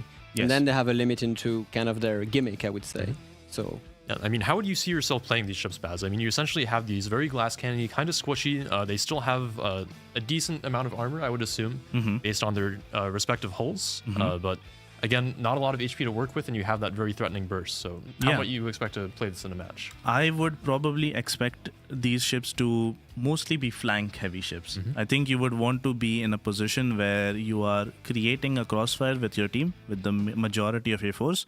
Usually the majority of your force will be towards the middle-ish of the map, based on spawns, obviously. But a ship like this, you need to be very careful. And I think you might be a second line ship at the best, and at worst of times you should be in the back line probably. But the other thing to take into account here is that the burst fire has a limited range. So you need to make sure that you're also able to utilize this aspect of your ship. Where you might have there might be a very limited band between, say, your detection range and the range of your burst fire, and then the range of your normal fire. Exactly. So you basically want to make sure that you're in a position to be able to hit things normally. You don't want to be too deep, because otherwise you'll just die because you enter battle with a very limited amount of hit points. But you also want to be able to use that massive burst fire, right? Correct. So definitely going to be a very interesting thing to play. I'm super excited for it as well. I think that, like you said, it's going to scale very heavily with skill. I think that based on your hit point management, based on your detection management, all that kind of soft skills that you learned from playing the game, you'll have a very big game impact, because you have the potential to just maybe wipe ships off the map. Yep, definitely. I do have one more question regarding this. Does any of these improved parameters impact anti-air guns? Sorry, impact what? AA, anti-air guns. Because I also see this being like the prime target for carriers early game, because they know the ship is half HP, and it's kind of an easy target at the start. It's definitely a possibility. I think at the moment, I think it's only planned to affect their main battery in terms of their reload speed and their dispersion, where they'll get the better accuracy and the better reload time. But of course, based on the testing, any number of changes could be made to the concept. So nothing too hugely set in stone right now. Yes, in terms of the concept, the ships are supposed to be fairly easy to kill, especially at the start if they're starting with less than full HP. And you have the ability to make that decision yourself. If you want to heal at the start of the game immediately, to be at a reasonable amount of HP so you don't get bursted down. But if you want to continue using the perks of the ship of being super strong, then you can choose to not heal and risk it. You can basically choose to give up a couple of those heal charges at the start of the game to have more HP, or just go ahead and just keep your bonuses active. Exactly. I do want to note, of course, that the ammo, the special ammo, you don't have to pay for it. It basically is just like a regular consumable. It's just a normal consumable. Or, like, say, for a Worcester, you have like 5 different consumables, but there are no premium consumable charges anymore. Exactly. So it's just a feature of the ship. It's not something that you have to pay extra for. You'll enter battle with the same amount of charges, so to speak, every time. And it's also important to note that this is for a temporary game mode. So it's not a permanent addition to the game. We will be sharing details about exactly how they'll be added to the game later in separate publications. What about the operations, guys? Personally, I haven't played a lot of operations myself. I'm not a huge operations person, but after high-tier operations were added, I spent a fair amount of time actually trying them out and started enjoying them. Usually I try to keep my play around tier 10. So I was very happy when that happened. And what about you guys? Do you have any interest in operations and raid bosses and the mini bosses? I'm excited to see the kind of flagship concept, because it's gonna because it's primarily vulnerable to AP and SAP. You can't like single-handedly take it out really. It's going to rely on a little bit more team play. And as we all know, when you're randomly queuing into operations, that kind of doesn't exist all the time. I think it's important for operations to sometimes, for you to be able to lose in operations. I think that's part of what makes the game fun. If you like consistently win, it's not as exciting. So more things that beat the players over their heads, maybe a little bit more exciting. I definitely agree with all of your points, and in the end, like every time diversity gets added to the game in terms of gameplay, it's nice, because these operations have existed for a while and they might not have received a big overhaul as well for the last few years, so them getting kind of it's not even a reskin, it's like a whole new mechanic coming in. Some people will like it, some people won't, but it is new gameplay, it is a fresh take on stuff, and I'm looking forward to see how it works. I do want to note again that it is a separate battle type for update 14.0. So it's not going to replace normal operations. We'll see how players interact with it. And we're hoping that it'll just basically be an extra challenge for the operation players who really like the mode and are looking for a little bit extra. Yep. And basically we'll have you try to adapt your tactics, bring some new things into the operation, and find some new ways to play them. Exactly. So definitely huge potential here for the future, I think. Yeah, and I think I'll slightly correct my previous statement. I said temporary game mode. It's a temporary event. So it's still a temporary thing. We will see how it performs in testing. And obviously, this is something that will go through the normal testing pipeline. So if we think it's too strong, too weak, we'll apply changes based on that and make sure that it is fun to play and fun to play against before it goes out. Yep. Again, normal testing process. And again, I see a lot of people in chat mentioning the ammo. It's just a consumable, essentially. You don't have to pay any extra for it. It's just going to be part of the feature of the ships. And we're interested to see how it's going to perform on the live server. Indeed. And I think that's all for the devlog, unless anyone has any final closing thoughts. No? Yeah, I think we're all good here. Yeah. Okay. In that case, I think we should be in time to show the next code that we'll have for the Romp and Tier 9 Premium Box giveaway. Yep. As well as getting those 60 King tokens and something else. I don't remember. This is the fourth code of the day. We have COTS 417 Ghost Ship to go with our spectral theme for this King of the Sea. Like Baz mentioned, it gives you some King tokens straight up, and then at the end of the day, we have our draw for many Tromps, as well as 3 Tier 9 Premium containers. So stick around for the end to find out if you won. We're going to be very excited to do that giveaway. Again, hoping for maybe 65, 70 Tromp today, based on how many people redeem the code. I think we're already up to something like 38, 39. Yeah, we're doing very well with the codes, guys. Well, I mean, we're making predictions for games. How about we make a prediction for the Trumps I'm going to today, say 66 Trumps. 66? I think we're getting 66. Wow. All right. I will actually go a little bit less, maybe 58. Okay. Yeah. Okay. How about you? I think I'm leaning towards kind of the 63 mark. Really? Right in the middle. Okay, Or I guess 60, I was like the optimist here. I was going to say 71. Just Okay. stick to it, man. Okay, I'm so definitely hoping to break I'm 70. hoping to see big numbers, and I hope that the code performance continues in terms of the way it is right now, and we can go to a lot of Troms, more than what we did in the last 2 days of King of the Sea Internationals last weekend. So, notify all of your friends. Share the codes with your friends. Make them use the bonus code. Yep. Get more Just Troms. remember that they are limited time, so only the current one is still active. So make sure you redeem it quick. Before we move into the next matches, we actually have a couple of other things that we want to go over and talk about.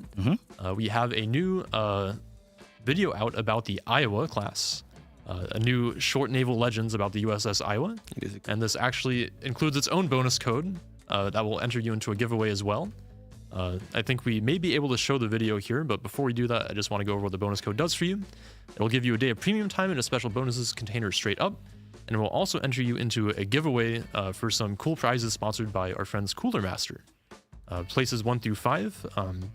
Sorry, I'll just go over the contest quickly first. When you redeem the code, you'll basically be in a contest where your goal is to earn the highest amount of base XP in any one random battle played aboard tier 5 through 10 ships or super ships. So almost like a leaderboard event. Places 1 through 5 will receive a Cooler Master Master Hub modular streamer kit, and then places 6 through 10 will get a Cooler Master mouse. So if we have the video available, I think we can show it. It'll be about 8 minutes, and we'll be back to talk about the upcoming matches.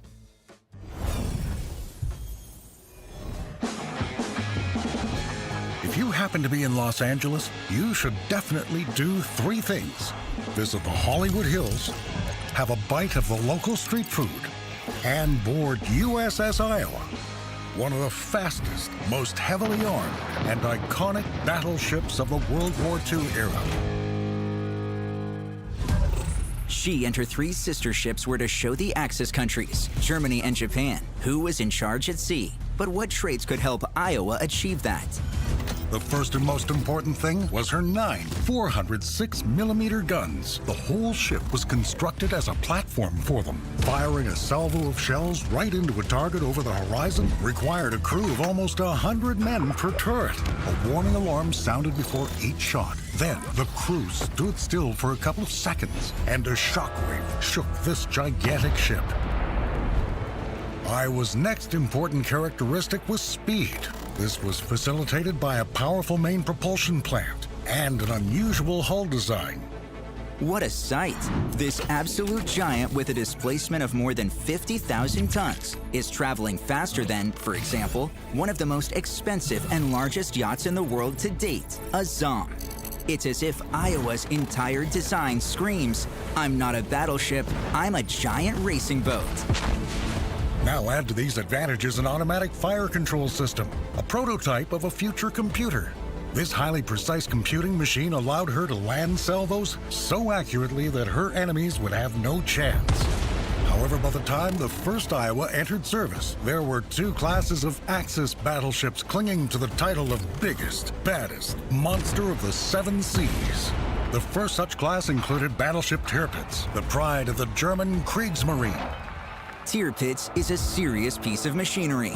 The strength of her armor and 8 380mm main caliber guns speaks for itself. Her sister ship, Bismarck, sank British cruiser Hood in a matter of minutes. Tirpitz kept the whole Allied fleet in the North Atlantic on their toes, just by being stationed in the Norwegian fjords. How would Iowa be able to stand up to such an opponent? In a one-on-one battle, the German battleship would certainly try to get as close to the U.S. ship as possible to maximize her chances of landing a hit. But Iowa, whose accuracy and range could far surpass those of Tirpitz, could maneuver at high speed and maintain the necessary distance to fire, while leaving the German ship little chance. It would be destroyed and left to burn. By the way, the threat of Tirpitz sailing into the Atlantic was the reason why the U.S. initially deployed Iowa to the East Coast. Adolf Hitler didn't want to sacrifice his last operational capital ship, so didn't allow her to leave the Norwegian fjords. By early 1944, Iowa had transferred to the Pacific, where the giant Yamato class was reigning supreme. The newest battleship of the Imperial Japanese Navy, Yamato, was the biggest ship of this type in the world. Once again, the biggest battleship in the world. Yamato would be a formidable opponent, but that doesn't mean the outcome of the battle would be a foregone conclusion. The difference in speed, as well as Iowa's excellent radars, allowing her to fire accurately at long ranges in any weather conditions, balanced the chances for Iowa and Yamato in a duel. One accurate salvo could have determined the winner in this fight, because while 460 millimeters is truly impressive, 406 is also an awful lot. It's probably becoming clear why the naval commanders of both fleets kept their steel giants away from each other. To rely on such a lucky chance as a successful salvo was too big of a gamble, and indeed, an unaffordable luxury. Especially since by the end of World War II, the center stage at sea was taken by aircraft, and the aircraft carriers that delivered them to battle. In fact, it was aviation that destroyed Tirpitz at her Norwegian berthing, and Yamato during her last voyage to Okinawa. That's true, but the Iowa-class battleships also found their place in the new reality, and that place was escorting aircraft carriers. This battleship was cherished for her speed, as it enabled her to follow the air group without slowing it down. And, of course, she was valued for her AA firepower. There was also a diplomatic mission in the history of this battleship. Iowa transported none other than U.S. President Franklin Roosevelt to North Africa, from where he headed for the Tehran conference in which Churchill and Stalin took part. This was the journey on which the legendary American president spent 2 weeks in a steel cabin with a special companion called Vicky. That story almost coincides with the beginning of Iowa's service. One day, the battleship's first commander picked up and brought a small dog to the ship. His wife couldn't stand dogs at home. And yes, 1 week in November and another week in December 1943, Vicky brightened the journey of the 32nd U.S. president with his presence. Iowa headed out on different missions during her service, and when the battleship returned home for the last time victoriously, she passed symbolically under the Golden Gate Bridge. The ship was put into reserve, but she later returned to active duty and served during the Korean War. It was after that war, in 1958, that the ship was again given a chance to rest and placed in the fleet's reserve for what was supposed to be the last time. It seemed to be a Hollywood-style happy ending for an unforgettable blockbuster, but fate had a different idea. There was a sequel awaiting this behemoth. one with both new journeys and serious new challenges. 25 years later, in the spring of 1984, after a major modernization, Iowa was recommissioned into the U.S. Navy. At that time, the Cold War had escalated, with the USSR and U.S. showing off their military potential to each other. Iowa and her sister ships are a clear demonstration of the indestructibility of the U.S. Navy. These 40-year-old battleships are packed with state-of-the-art equipment and weaponry. For the next 5 years, the battleship took part in various U.S. Navy drills. She sailed above the Arctic Circle, and she visited ports in France, Germany, Denmark, and Norway. During the First Gulf War, Iowa accompanied tanker convoys from Kuwaiti ports into the high seas. And then, tragedy struck.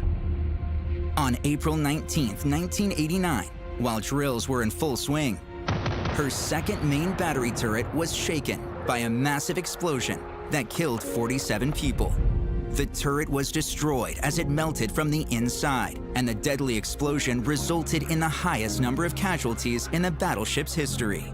By that time, the Cold War was on the verge of becoming a thing of the past.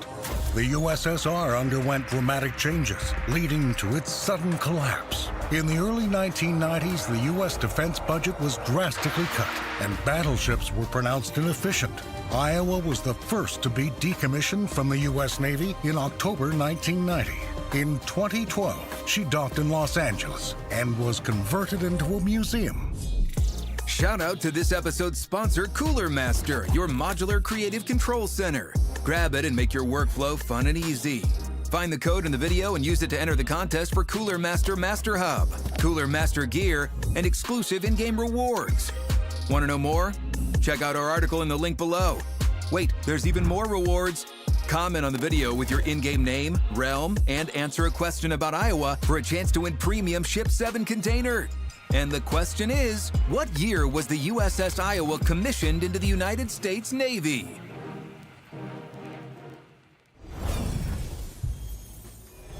All right, welcome back. We hope you enjoyed the video. Just a reminder, if you were watching closely, there was a bonus code buried in there, which enters you into the Cooler Master giveaway.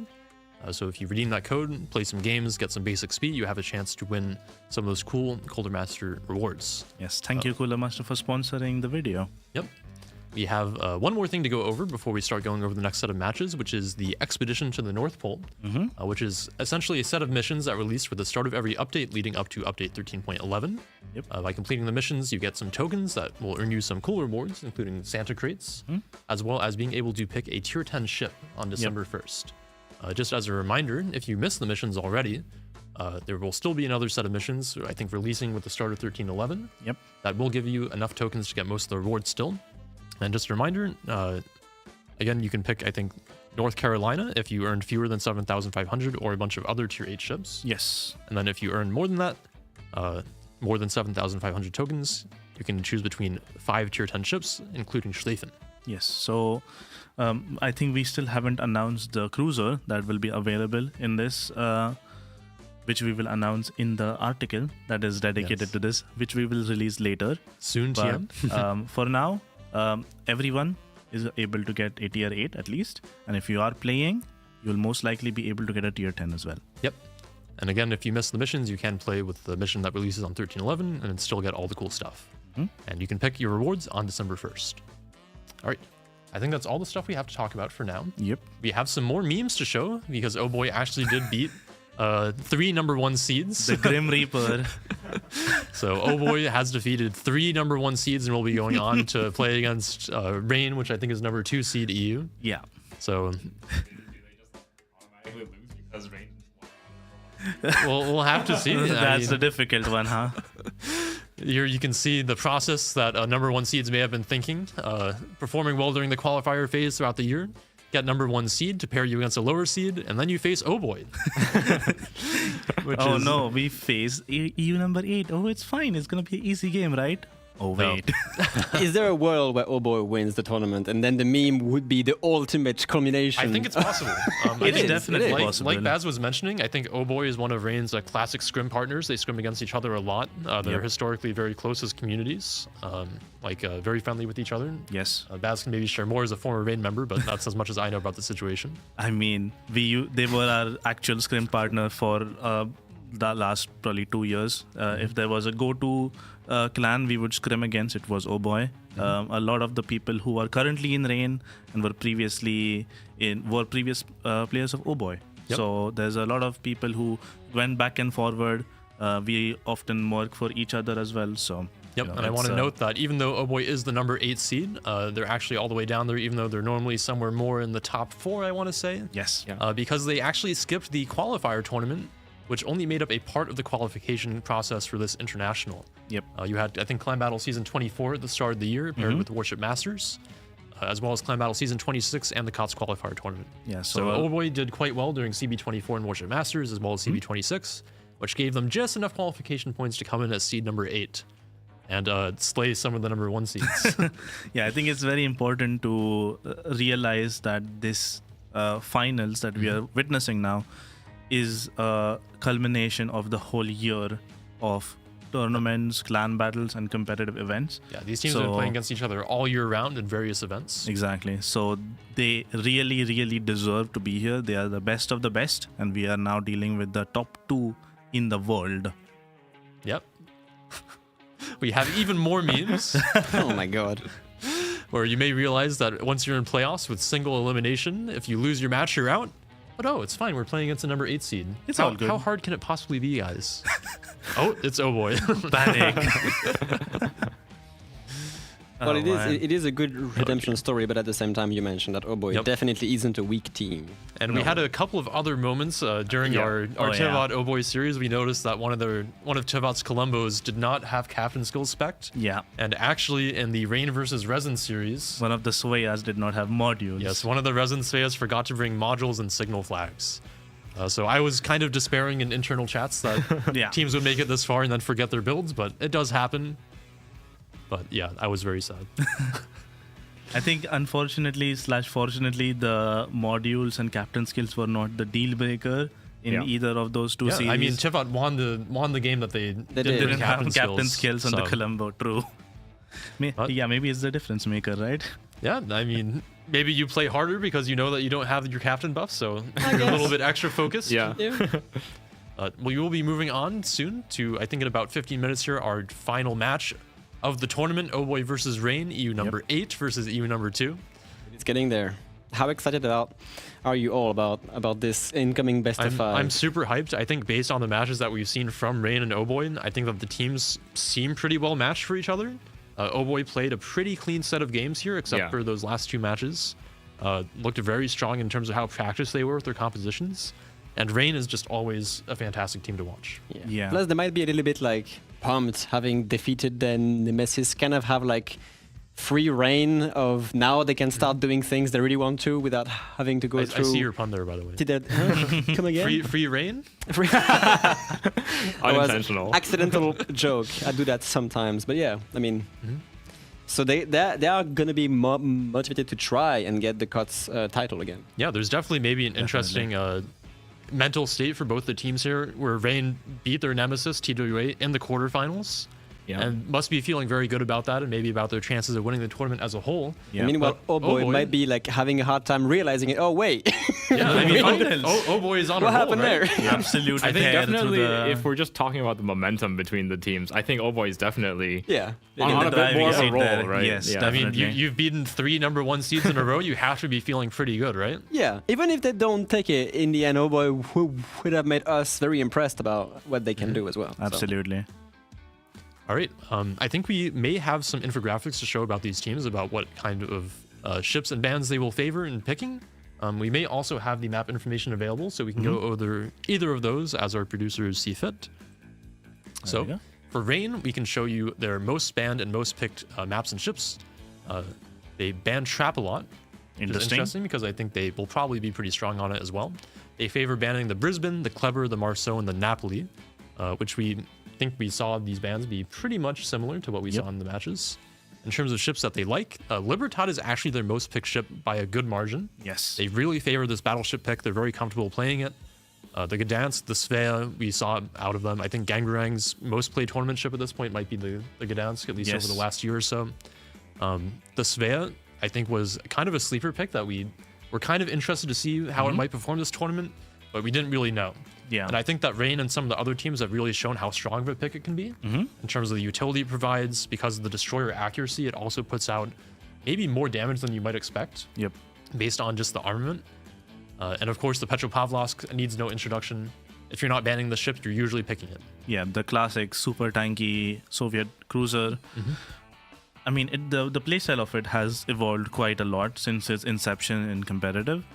It used to be that unkillable monster that you would just put on like a super aggressive island, and it would just stay there for the whole game. Yep. Nowadays, I think most teams tend to favor it as a pushing ship, where you brute force it into some super aggressive island position, where you use the unique upgrade to improve the accuracy and the damage output of the ship, and you use it as a short burst of impact. Yeah, and especially paired with the battleship, for example, it provides basically devastating AP crossfire, where because of the improved angles on the Petro, you have to respect it. You can't show side to it. It will even sit battleships at long range. Yep. So you have to be very careful. And then, of course, if there's a battleship to contend with as well, it can be an impossible choice sometimes. I'm surprised to not see the Ragnar on their most picked, to be honest. It's probably, if I had to guess, it's like right below those four at like 5th or 6th. It is right below them, I think. I think Baz is pulling up the stats here, but it is a pretty popular pick for them as well. In terms of Oh Boy, they prefer to ban Shattered. They like banning the Kleber, the Haragumo, the Gdansk, and the Brisbane. So we'll probably not be letting Rain pick the Gdansk if I had to guess in their match here. And in terms of ships that they favor, they like the Moskva, the Petro, no surprises there. The Libertad as well as the Gearing. Having banned out the Haragumo, the Gearing is basically the next best. So they may have players that prefer playing the Gearing. They may be more comfortable with it. And then picking Sleeping Giant, we've talked about why Sleeping Giant is probably, I think, still the most played map in the tournament so far. Very familiar to a lot of teams, plays very similarly to how it has in previous COTS. So a lot of teams pretty comfortable on this map. Yeah, I think to go back to the question that Zoe posed, Ragnar is the 8th most popular ship from Rain. Okay. Ships that are above it are Haragumo, Petro, Delny, Moskva. So a lot of the classic that makes sense, mainstays of competitive, and we've seen Moskva this So, tournament especially has been extremely popular. How do you guys feel about the Delny? I mean, honestly, might not be an obvious pick, of course, but at the same time, even in Warships Masters, the Delny was picked quite effectively too. But it was a completely different system. However, here we see the Delny being maneuverable enough, hitting torpedoes quite consistently as well. I'm not mentioning specifically the gearing time to the torp, but we've seen Delny torps hit quite consistently because you do have the long-range torpedoes as well. The heal, the speed, the armor, and the guns with the AP, which can like really wither down other destroyers and cruisers. So I'm not that surprised to see it as like a kind of a breakthrough bullying DD that you send to make some aggressive push backed with something else, of course. And from these, especially the top 4 teams that we've cast, we do see that often the Marceau and the Kleber are either one of them is banned or both of them are banned. So with those two taken out of the picture, the Delny is kind of the premier option for that fast destroyer. And we've seen, especially on maps like North and Warriors Path, getting that first cap matters a lot. It does, yes, definitely. For sure. And I would say that even with